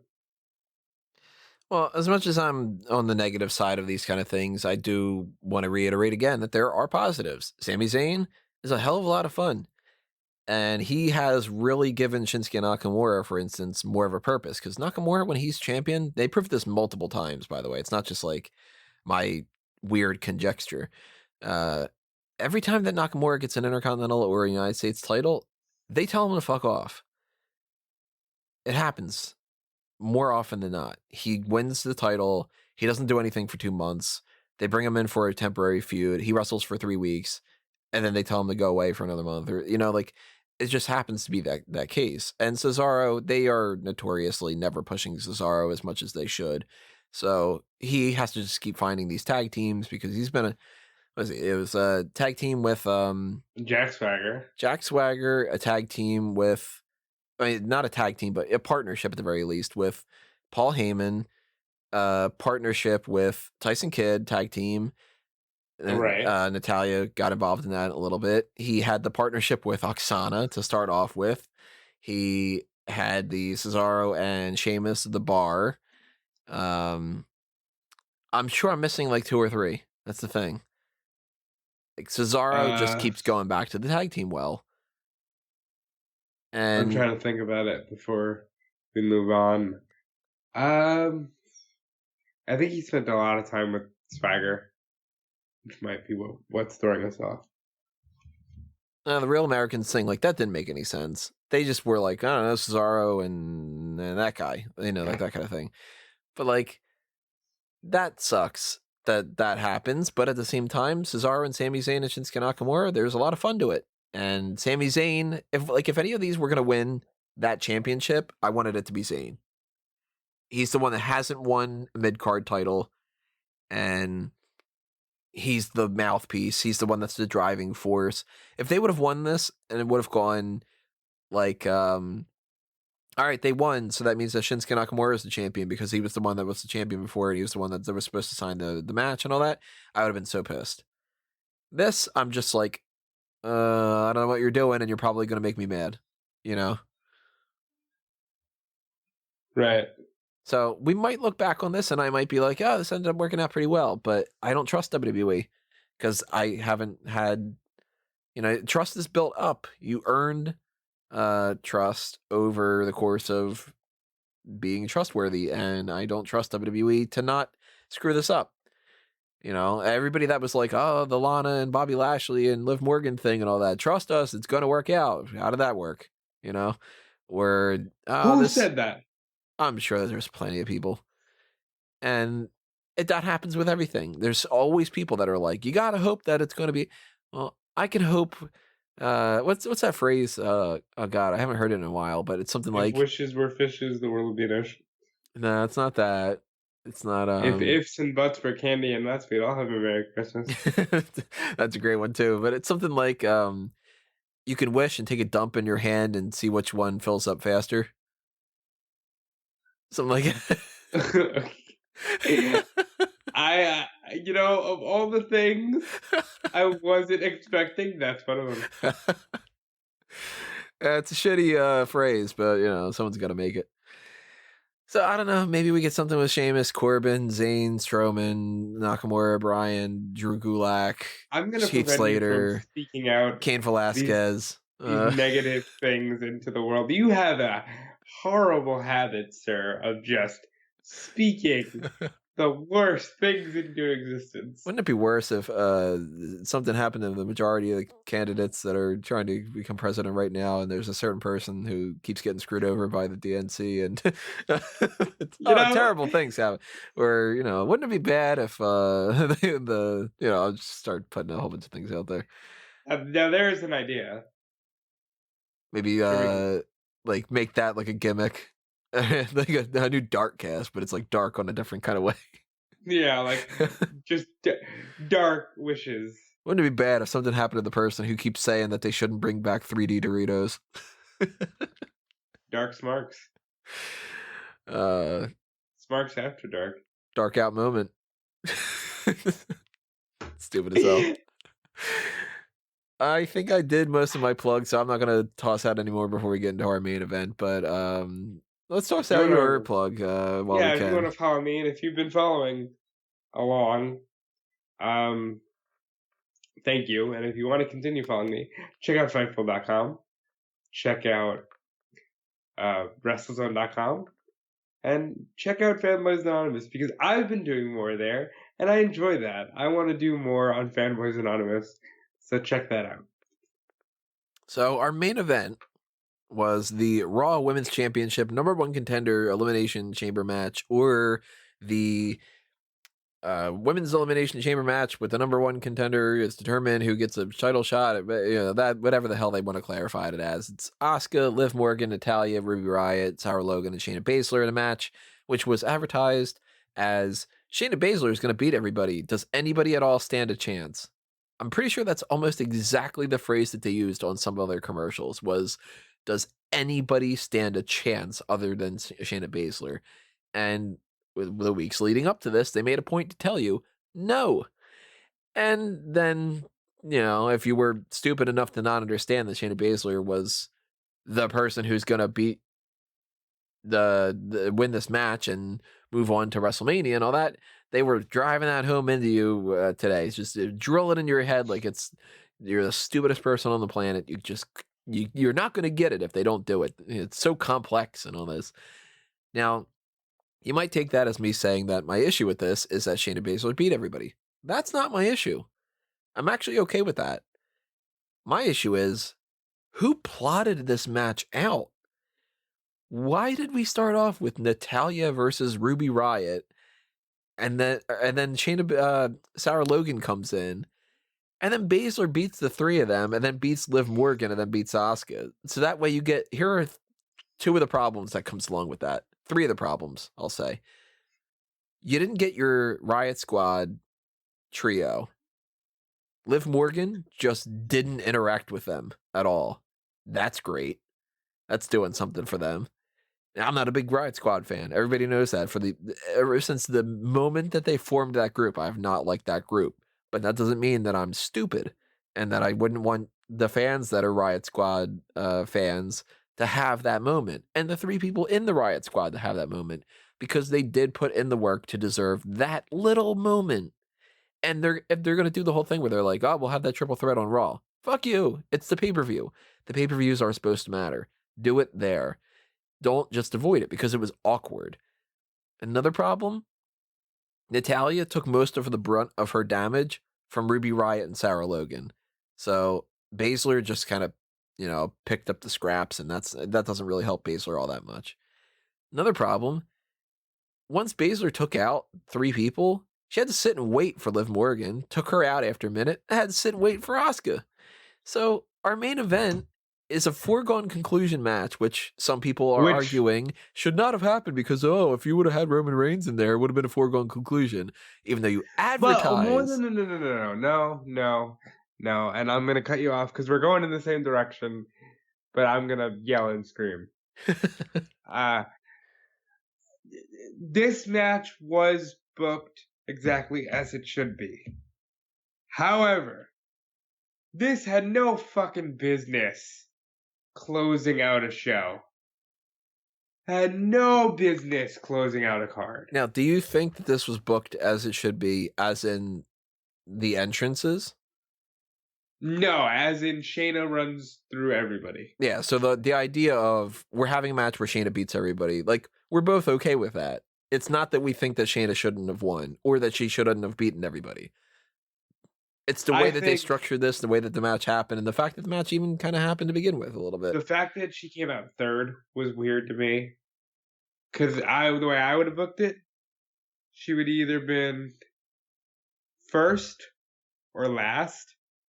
First, and then literally just like a hot knife through butter through everybody. Last, and then she just wrecks shit for 5 minutes, and it's done. Yeah, like you have a match, and then Baszler comes in, and it's like, all right, now that she's in there, everybody's toast. Or even just, I'd even argue the idea that you have Liv Morgan, Ruby Riott, and Sarah Logan as the first three. Yeah. And then Baszler comes in and knocks out all three of those, and then you get Natalya comes in and she fights a little bit and whatever. And then you have the because to be honest, I liked the moments of her alone in the ring. It was just awkward because they did it twice, and it's the main event, and the match wasn't all that good leading up to that point. So you have a match that everybody knows who's going to win, and it's a heel, and yeah, that's not the same kind of thing as it was 30 years ago, but it is the type of scenario where when you get a heel, there is a chance that people are just like, boo, we don't want to see this. This is depressing or whatever, especially in the main event. And you're setting them up to watch a match where you have 4-minute intervals of people sitting around waiting. People don't want to watch people sit around and wait. I enjoyed the, Shayna Baszler's fucking hyping everybody up. Asuka's yelling fucking whatever she's saying. It sounds scary coming from this woman. And I would have done the thing where by the time Liv got eliminated, I'd had Asuka kick the door open, break through, and then you get that, oh shit, it's on. And they fight for like a good 15 minutes. Because that was my main problem with the way this match ended up playing out, was even Asuka got beat in like 3 minutes. Like, you couldn't... It was more of a foregone conclusion. Did anybody in their right mind think in January, oh, you know what's going to happen at Mania, Tony? Roman Reigns versus Goldberg. You know what isn't going to happen? Or we're going to have to wait and see? Shayna Baszler versus Becky Lynch, when they've been waiting for this since Survivor Series. Yeah. And it's just like, I get it. Like, WWE thinks everybody's stupid. And no. See, I disagree. I think the main problem with wrestling, and I've said this on a few podcasts, I apologize if I'm reiterating myself, is they have all gotten lazy because they think everybody is too smart to the business. Oh, it's all good. You know where we're going. You're in on it. So, don't complain. Just sit around and enjoy the road because you already know what's happening. And I don't want to know. Hell, I'd argue that even if I was in the industry, I wouldn't want to know. That's like saying an actor can't watch a movie. Well, see, they treat those people like that, but I think that they treat everybody else like they're completely stupid. And that's why they do things like the situation with Ricochet, where it was like, we need you to know that Brock Lesnar is number one, so that way when we have Drew McIntyre do something, there is absolutely no question at all that anybody can ever think that that's not the case. So let's have him absolutely destroy everybody. It has to be black or white, 100 or nothing. The kind of thing that, like, and anybody that's listening, I'm not addressing anybody in particular, but a lot of people in the IWC, the Internet Wrestling community, do this. And it's not just the Internet Wrestling community, it's people for movie reviews, it's people for anything. A lot of people, unfortunately, way too many people have this mentality that if you don't think something is the best thing ever, you clearly think it's the worst. And that's why I hate doing things like star ratings, because I could give something like a 4.5 star rating and people go, what do you mean this wasn't a 5? And it's like, oh my God, it's close to perfect. Not everything is perfect. And then you get the people that go, you gave this a 4.5. I think that this should have been a 4.172. And you're like, Jesus Christ, what the hell's the matter with you? Why are you doing all these weird mathematical formulas? And some people really legitimately think that. Like, that's why you get people that do things like, if we were to do a podcast where we say that a whole entire episode of AEW sucked, people would be like, oh, you WWE marks, you don't like AEW, you'll like anything that WWE puts out. And then when you do a podcast where WWE sucks, then they go, you AEW marks, you just don't want WWE to succeed. And then if you do a thing where everything for both shows is bad, you don't like anything at all, you'll never like anything in your entire life. And you're like, yeah, all right, I like all or nothing life. Right. I don't know how many times I've had articles where I've written up something where I've said like, hey, 7 out of 10 of these matches were great. And people go, you don't fucking like anything. And I'm like, because I didn't like one of the 3 matches that you liked. Okay, holy shit. Clearly I don't like anything at all. Or like, people do that. And I think that WWE, whether it's Vince or it's a collective of people, they either think that way or they think that people think that way, where they can't risk the idea that like, because like they never would have booked your idea of Asuka versus Shayna being a 15-minute thing, because in their mind they're like, no, Asuka can't put up that much of a fight. We're pushing Shayna. Shayna has to beat everybody. And if Shayna has any kind of struggle, then that's going to make Shayna look weak, and then that doesn't make Becky look strong, because then, and it's like, oh my God, there's nuance to these things. That's why people like characters that are not just the clean cut perfect type of. I love Superman.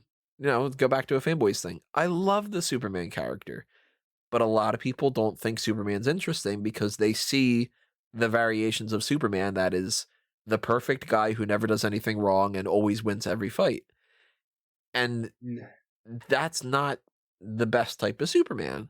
And in my mind, Superman's a very nuanced character where he can have these discussions of the idea of like, well, if I can do everything, then where do I stop? And like, do I have my own life? And like, that's where I get into it. And yeah, he fights Doomsday and he gets his ass kicked or whatever, but then that makes those people go, Doomsday is the guy who could just beat everybody. And then you go, oh my God, that's not the point. Like, and so I feel like WWE just did that. They were like, let's have this match. Shayna beats everybody.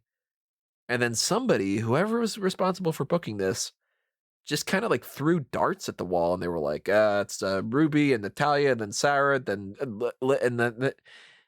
and it's like you couldn't have even booked it to where it makes sense for those people. Like, nothing would have been harmed at all in the Shayna Baszler beats everybody brigade if you would have started it off with Ruby Riott versus Liv Morgan, and then Sarah Logan came in.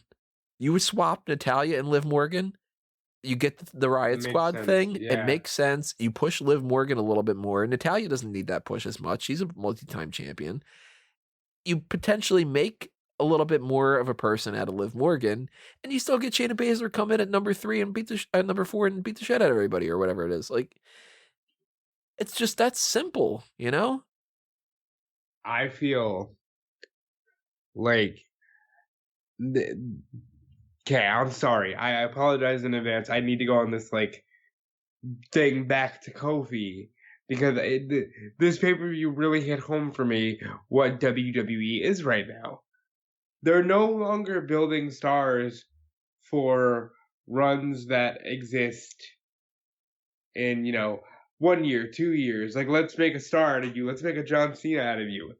They're making stars for the viral era. And in their minds, and maybe rightfully so, things that are viral last a month tops.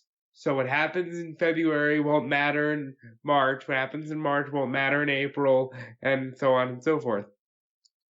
And I feel like that's what this was.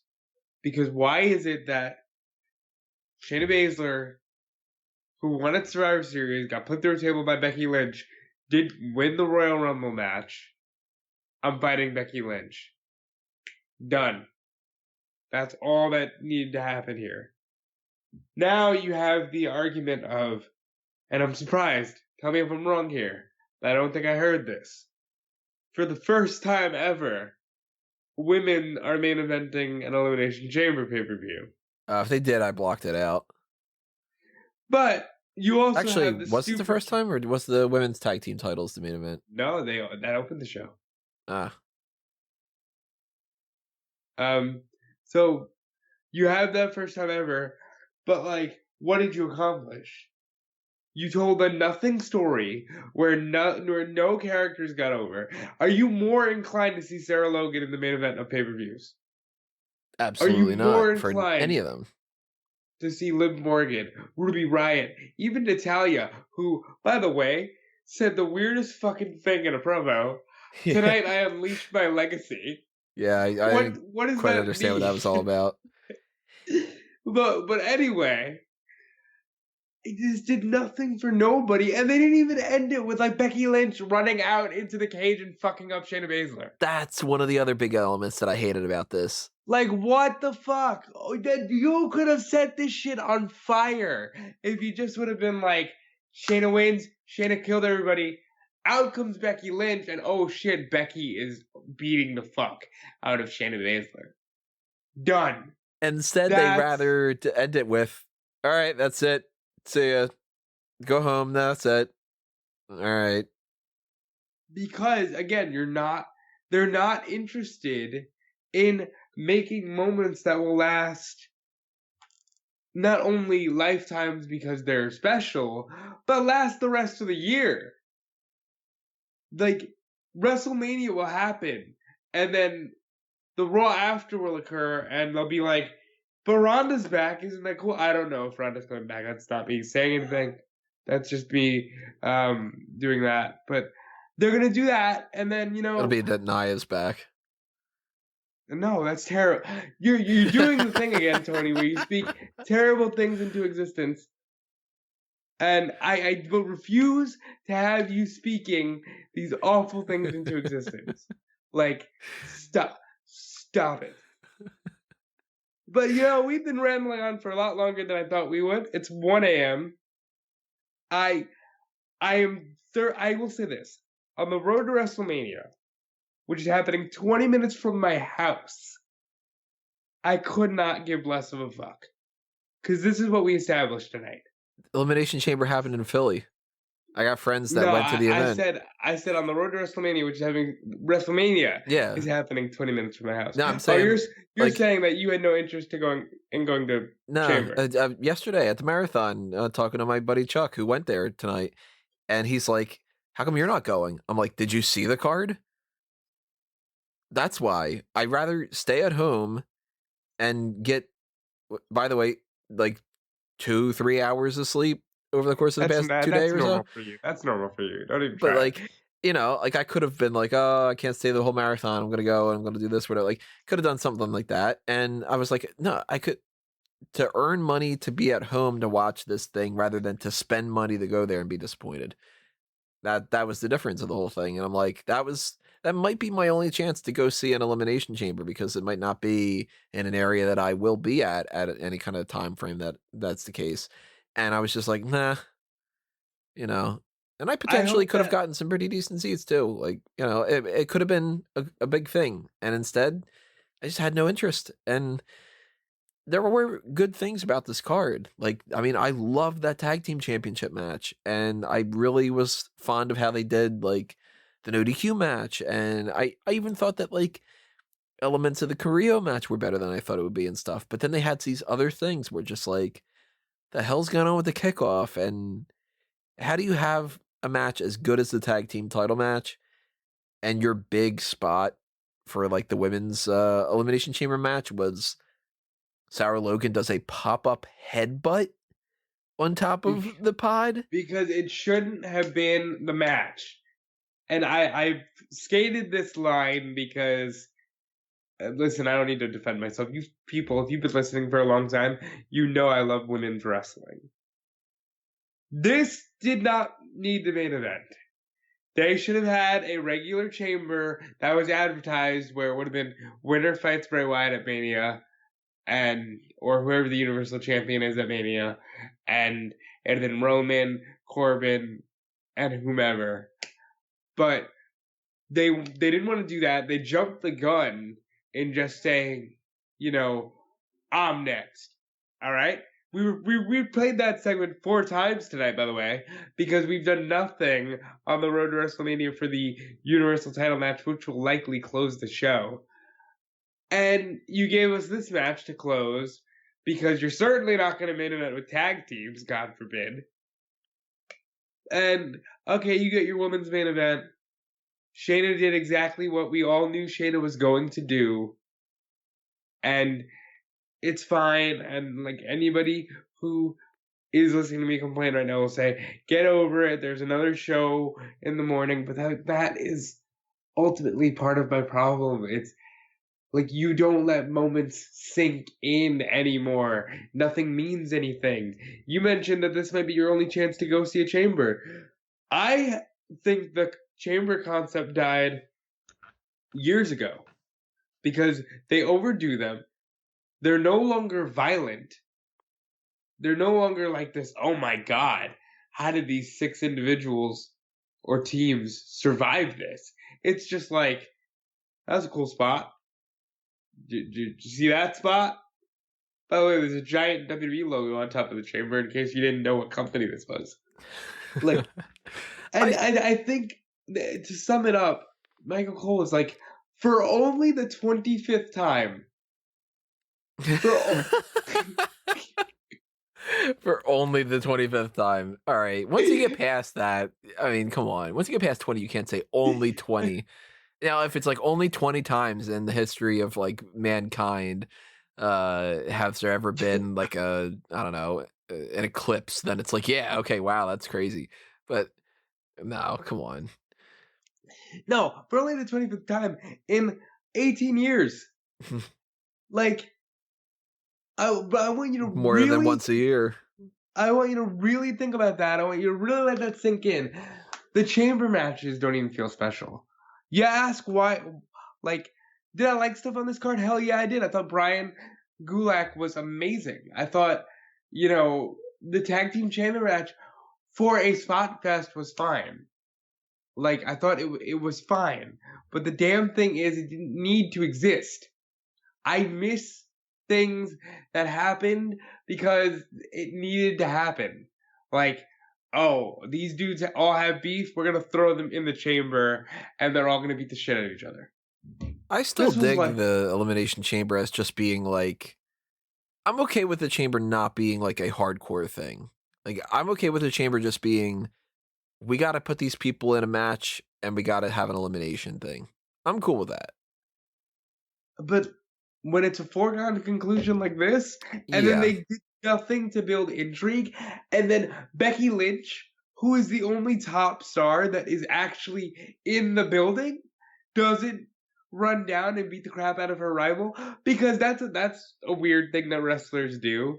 They're just like, I see you, and I know that I can run down to that ring and get you, but I'm gonna wait. Because we got to get people to tune in to Raw. And that's what they're going to do. They're going to have Shayna Baszler come out and cut a promo, or Becky Lynch come out and cut a promo and call the other one out, and then they'll have a fight and they'll break it up.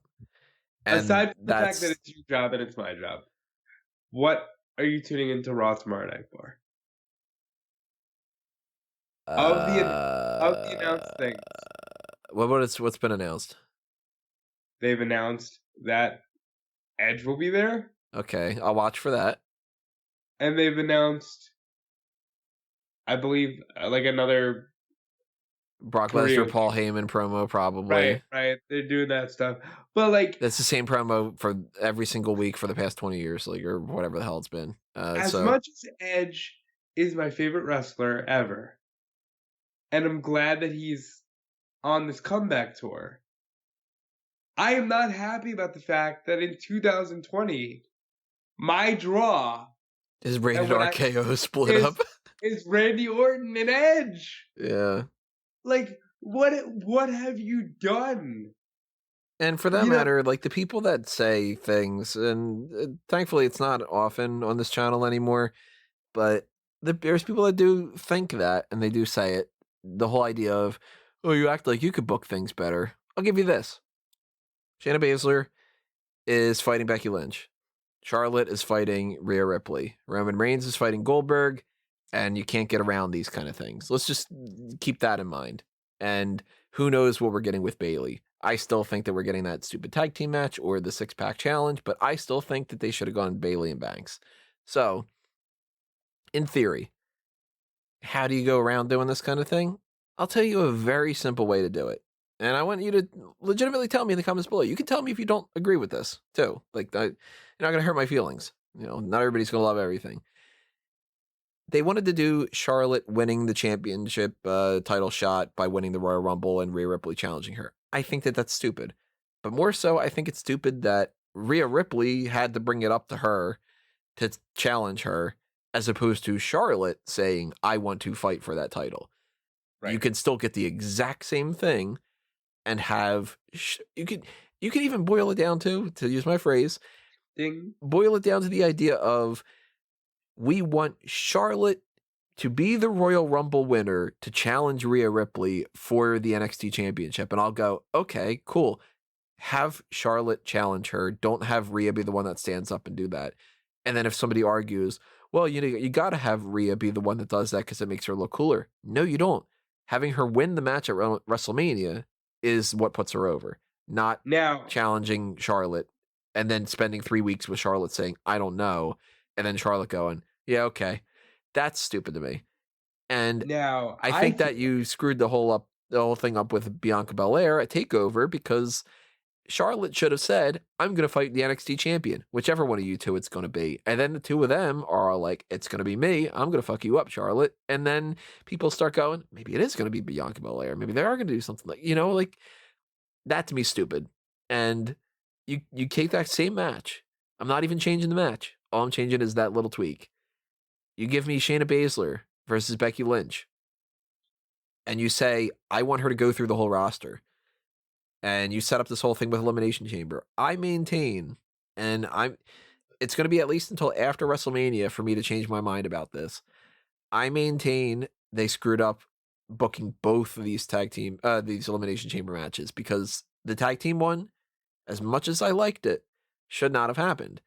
And the Shayna Baszler one shouldn't have happened because I think this is how you do it. Again, to reiterate, drop a comment below. Tell me if you don't like this.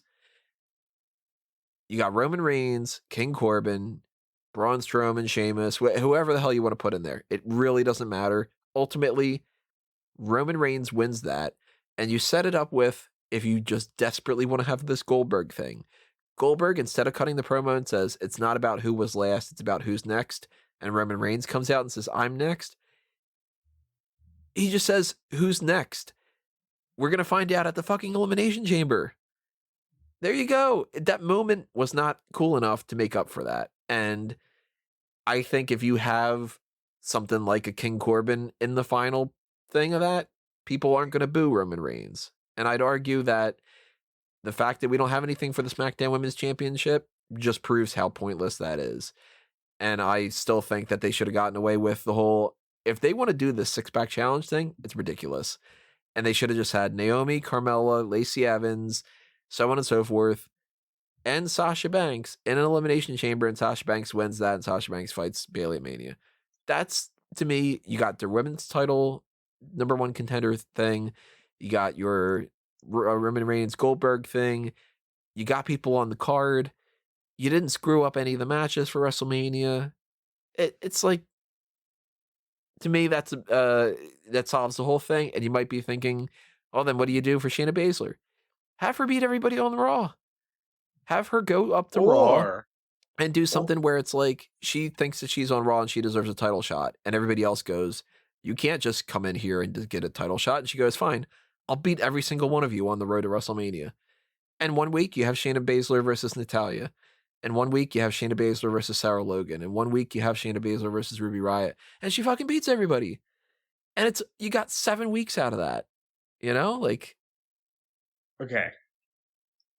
So I'm gonna tell you how I would do it without changing a single match of the announced matches. What do we have? 5 for Mania? Something like that. Yeah, we got the 2 women's title matches, the John Cena match, and the 2 world title matches. And Randy Orton match. Right. Well, that's not official yet. Yeah. And quite frankly, I probably wouldn't change much what they're doing there. No, that's already, I'm going to tell you, it's pretty much probably going to be my best storyline of the year. So let's start with Shayna Baszler versus Becky Lynch. Pretty simple. Shayna wins the Rumble and goes on to Mania. And even if you tell me that no, Charlotte Flair needs to win the Rumble and challenge the NXT champion, fine. Shayna Baszler fights Becky Lynch. It's on, bitch. I'll see you in Tampa. You had Roman Reigns say, I'm next. You can't tell me that that's not perfectly suitable. Right. It's precedent. Yeah, then that's great word. Because this precedent with Charlotte Flair and Rhea Ripley, I've said it as soon as it happened, and I'll say it till it's over. I think this sets a bad precedent. Because you're setting a bunch of weird precedents that, first of all, the champion can challenge the Rumble winner, and that the NXT titles can be eligible for Royal Rumble winners. I don't think that, as much in their mind, they're like, well, this elevates NXT. No, it doesn't. If Rhea Ripley wins, this is going to elevate only Rhea Ripley, and she'll lose the belt in some form or fashion, and then be right on Raw or SmackDown or wherever. Do you see this elevating the NXT brand in any way?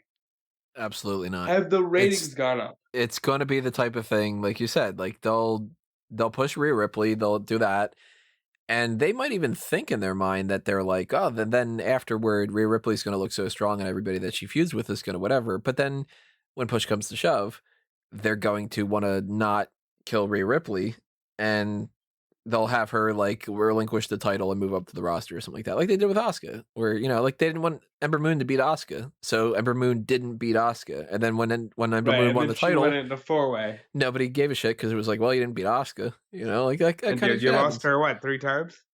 But so even if you tell me she's got to win, then I'll say this: Charlotte Flair wins the Royal Rumble and says right there and then, I just proved that this is my throne, and I've already done everything there is to do here. I want my original throne back. At WrestleMania, I'm challenging the NXT Women's Champion. Mm-hmm. Done. Yeah, it puts NXT over more.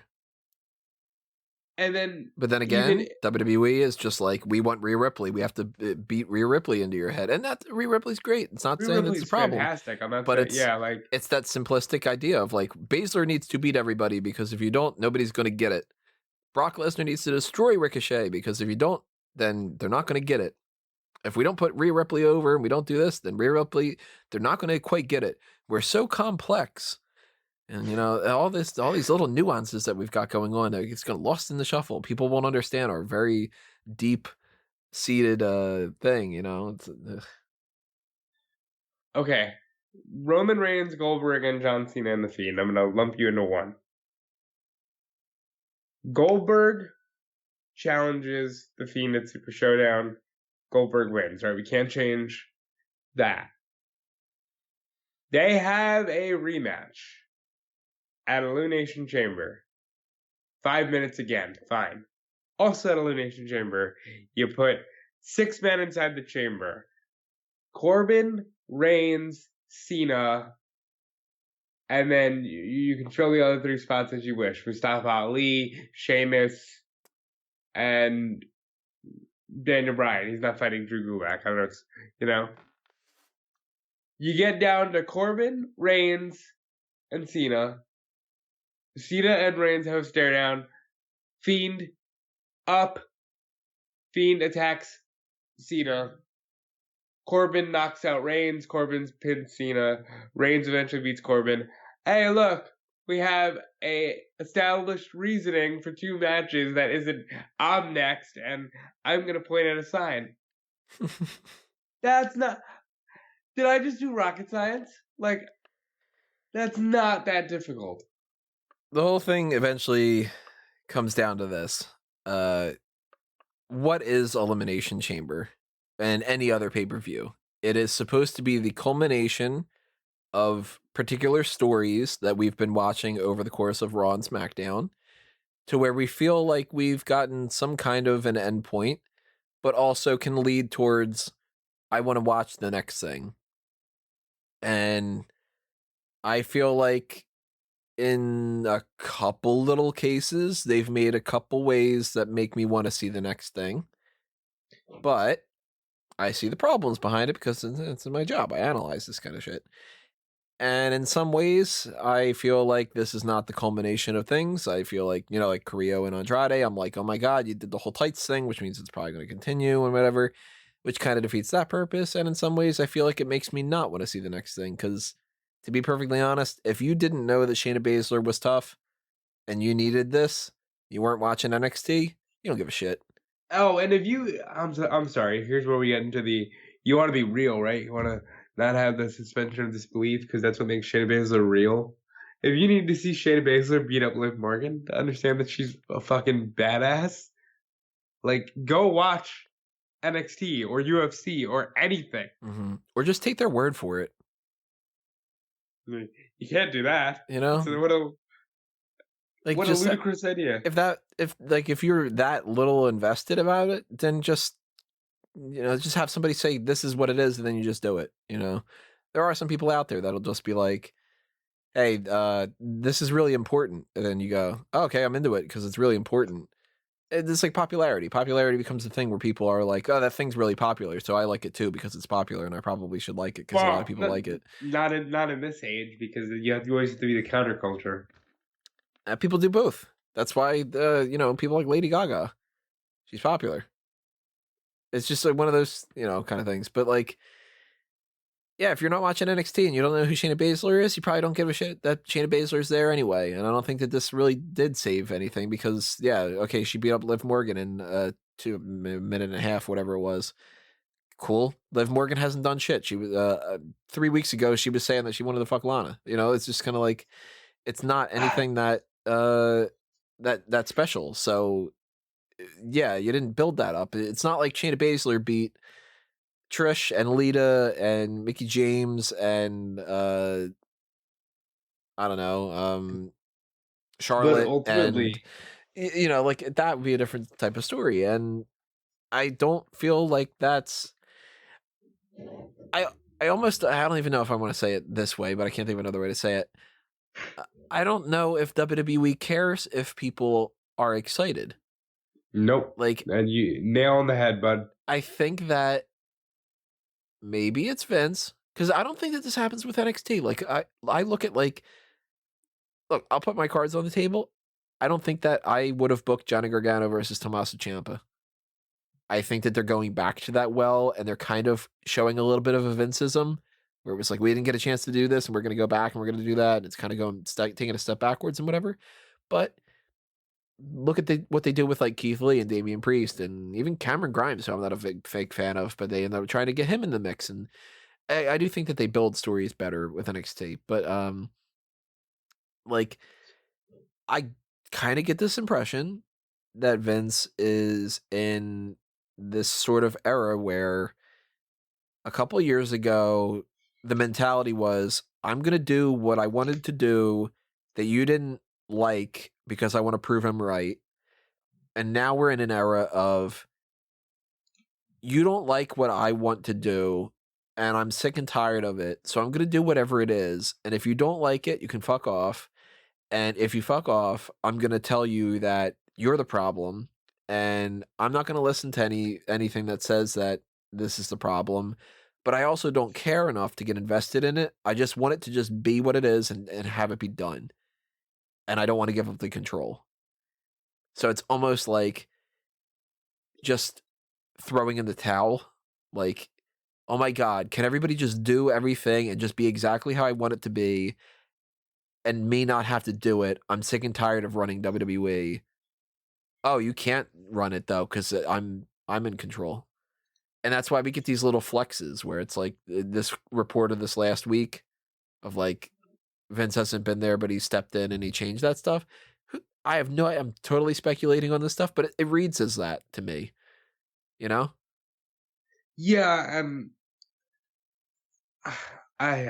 I feel like I've already said my piece, and if I say any more, I'm just going to be beating a dead horse. I mean, we are at like almost the 2-hour mark. I am not happy with the state of WWE. I feel like they're no longer interested in the future. They're interested in the now and only the now, and it will forever remain that way because the now is ever evolving and they don't care. And I want to, even if it's whatever and it's not progressive and it's, living in the past, I'd rather watch wrestling from 15 years ago where the characters were compelling than watch right now where it's like, but it's so cool on paper. Isn't that awesome? On paper is going to be the last thing I'm going to ask you about for this. I didn't catch it. I wasn't paying attention. It just popped in my mind right now. Do you remember whether or not they said the typical thing that they say here, which was, if you order this event, you'll also get blah, blah, blah? Do you remember if they said the whole, like, well, if you order it today, you'll also get WrestleMania and NXT TakeOver? So, no, but if you'll bear with me, I'm going to run through that kickoff because I'm sure they said it real quick. Because this is maybe that's not the case or whatever. It's weird that they ran that commercial for the WWE Network, and they tried to make it seem like the WWE Network is like, no, guys, remember we do all these things. WWE Network, it's such a value, and you get all these things. And I'm worried that that's the thing that we've been hearing about this whole that they're selling the pay-per-view buy rates and all the other kind of things that go along with that, the buying rights, I mean, and that this you never know what's going to happen type stuff. I'm worried that tomorrow night on Raw, they're going to announce, or maybe they're going to announce it probably, you know what they'll probably do? They'll probably have it announced on ESPN ahead of time before Raw. And then when we go into Raw, it'll be like, as announced earlier on ESPN, because they like that kind of thing. I'm worried we're going to get an announcement. I'm looking right now, and it's just saying free for new subscribers. I'm worried that we're getting that announcement, that it's going to be... no, okay, I got it. Charlie Caruso does say you get WrestleMania. Okay, all right. Well, that's good, because here's what I was thinking. Yeah, because you were scaring me a little bit, too. Yeah, I was thinking that was going to be those cases where they'd be like, okay, well, we didn't say that was going to be the case. If you ordered that, you'd get WrestleMania and all that, because that's not going to be the case. But hey, if you order it, it's free for the first month. It totally is, but you're going to get whatever you get, and shut the fuck up. And then the pitch for tomorrow going forward would be like, you know, WWE is always changing and all this, and you're going to get NXT TakeOver because that'll be on the network maybe. But at the same time, you know, WrestleMania, now we're going to be on ESPN and all that stuff. And then the idea of on paper comes in, where it would be like, are you and I watch more shows than Callum, for instance. Callum, I'm sure you, if you've been listening to this, you're like, oh my God, I hate these guys. He does. He hates us. Hi, Callum. We're sorry. You know, Callum doesn't have this as part of his job, and he doesn't have to watch anything. He watches what he wants to watch, and that makes it easier for him and stuff. And you have this as your job, but you have it in a different type of way where you can avoid watching 205 Live because you know that there's no important things that are happening. I'm watching all this shit. I'm watching the bump. I'm watching backstage. I'm watching all that. Now you're watching that stuff for the news and all that stuff too. And that's where we kind of come in more so than some other people, where like, I'm talking to people at the marathon yesterday, and they're like, oh, I haven't watched anything since the first episode of SmackDown on Fox, or I haven't watched anything since the Royal Rumble, or I only watched the Royal Rumble. And I'm like, I am so envious of you because you didn't waste 13 hours a week plus on that kind of thing, not enjoying a lot of it. And if you're going to say to me, like, that there's different levels of fans, and, you know, there's the kids in the crowd that buy into anything, and there's the adults that are jaded, and there's the teenagers that whatever, and, you know, the 50 plus crowd that watches NXT or whatever the hell those numbers are. And for somebody like me who, yeah, I do enjoy WWE, or otherwise I wouldn't have a job based around it. But it is my job, and a lot of this is work. Like, I really don't enjoy watching NXT UK all that much. I don't get invested in most of the people on the roster. And if they got rid of NXT UK, to be perfectly honest, outside of a couple people on that roster that I would just go, oh man, I hope that they bring them to NXT, my first gut reaction would be, oh, I'm going to lose out on some money each week from doing TV results. And not the idea of, oh, I don't get to watch that hour on Thursdays. No, it'd be an hour less that I have to work. But I'll say this, in my job, because of the way that my pay structure is currently, I'm not watching NXT. Right. Like, for a shoot, as they would say in wrestling, I haven't watched an episode of NXT since AEW started, because my job is to cover All Elite. And I'm not going back because it's 2 hours now, by the way. I'm not going back on the network and being like, yeah, let me binge, 16 hours of content before the takeover. It was a lot easier when it was like 1 hour shows minus commercials, maybe 40 minutes. So I haven't been watching NXT. So that's another take on, like, I don't care as much as maybe I should that Charlotte Flair is doing that thing. But that's just how it is. we are more invested than most casuals, no matter what. Right. Even if we don't like it, we're still more invested. On paper, this WrestleMania has some positives and it has a lot of flaws to me. And in execution, it has way more flaws than it does on paper. And I really wonder if WWE legitimately thinks, and if they are proven right or if they're proven wrong or whatever, I don't think that they're going to be proven right about it. If they legitimately think that on paper is the only thing that matters, and at the end of the day, WrestleMania itself even is that idea of, well, the brand sells itself and whatever, and you're all going to buy it because we have Trish and Lita and Goldberg and Styles and whatever on there. Shut up, you're going to do it. And it doesn't matter at all what we do throughout the whole rest of the year, because you're going to do it just because we put these people on there.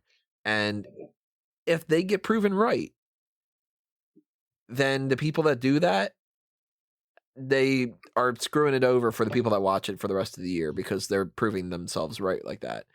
Now, if you are not into that and WWE decides that they want to add like $60 a pay-per-view for that, do not buy WrestleMania. That is the only way they will know that they can't do that. It's the vote with your wallet type of thing. And on paper, if you tell me that everybody on this card that is seemingly being built up for WrestleMania is in their prime, which is not the case. Like, I hate to say it, but it's like The Undertaker was not in his prime. Yeah. Undertaker Styles? That sounds really cool. Edge and Orton? Yeah. Big fan.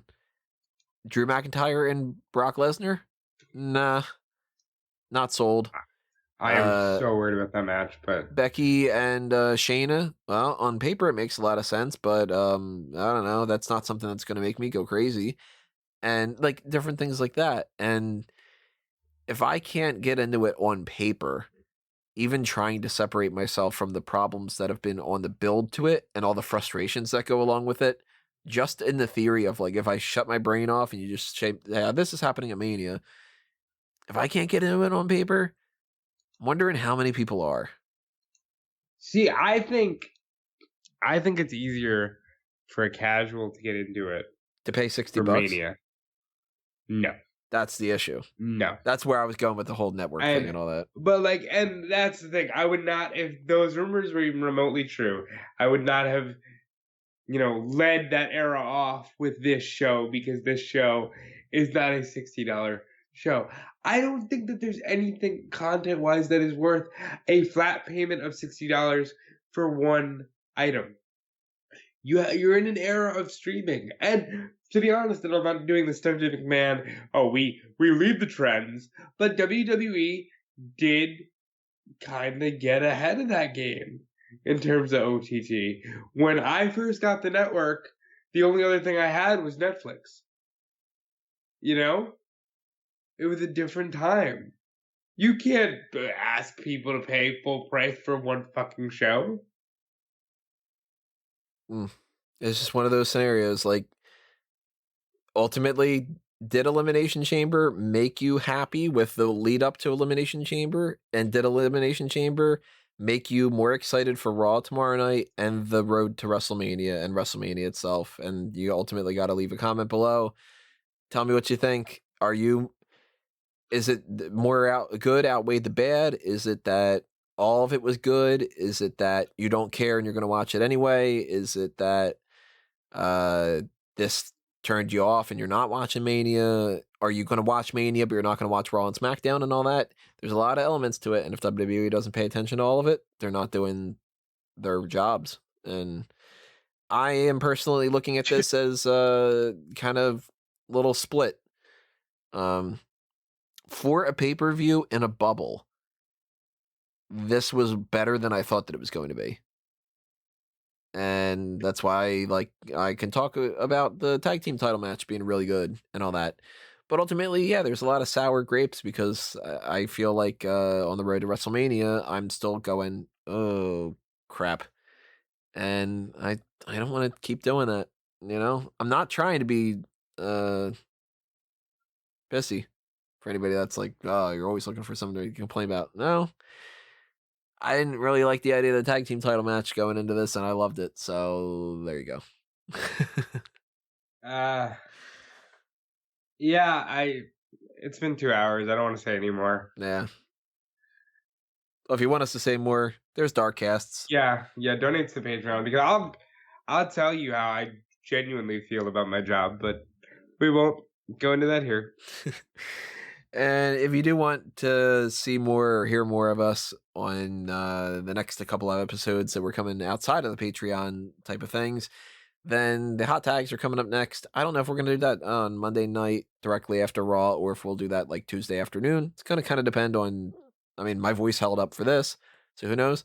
But I'm a little bit tired. I might want a little bit of a break. I don't know. Tuesday might be better for me. I'm not too sure yet. It's either going to happen one or the other. We're not going to be like, oh, hot tags are coming next Friday afternoon or something. It's not going to do that. And we don't know our game plan 100% for next week. And there's suggestions that maybe we could do another Hall of Lame. Maybe we could do Wrestling's 2020 again. I don't know. Drop a comment below. Tell me what you think. Go ahead and vote on the Smark Madness tournament while you can. I'm going to shut that poll off sometime on Tuesday. And then we'll move on to round 2 of who is the best WWE superstar of the decade. And obviously everything else that's happening over the next couple of weeks with the setup for the Hall of Fame and NXT TakeOver and WrestleMania. Plenty of articles coming your way. Far too many that I can count. Lots of coverage on smarkoutmoment.com. And everything else that's happening under a mango tree, it's all under a mango tree. So start doing the clickety-click and subscribe and follow and all that other good stuff. You did your plugs. I did my plugs.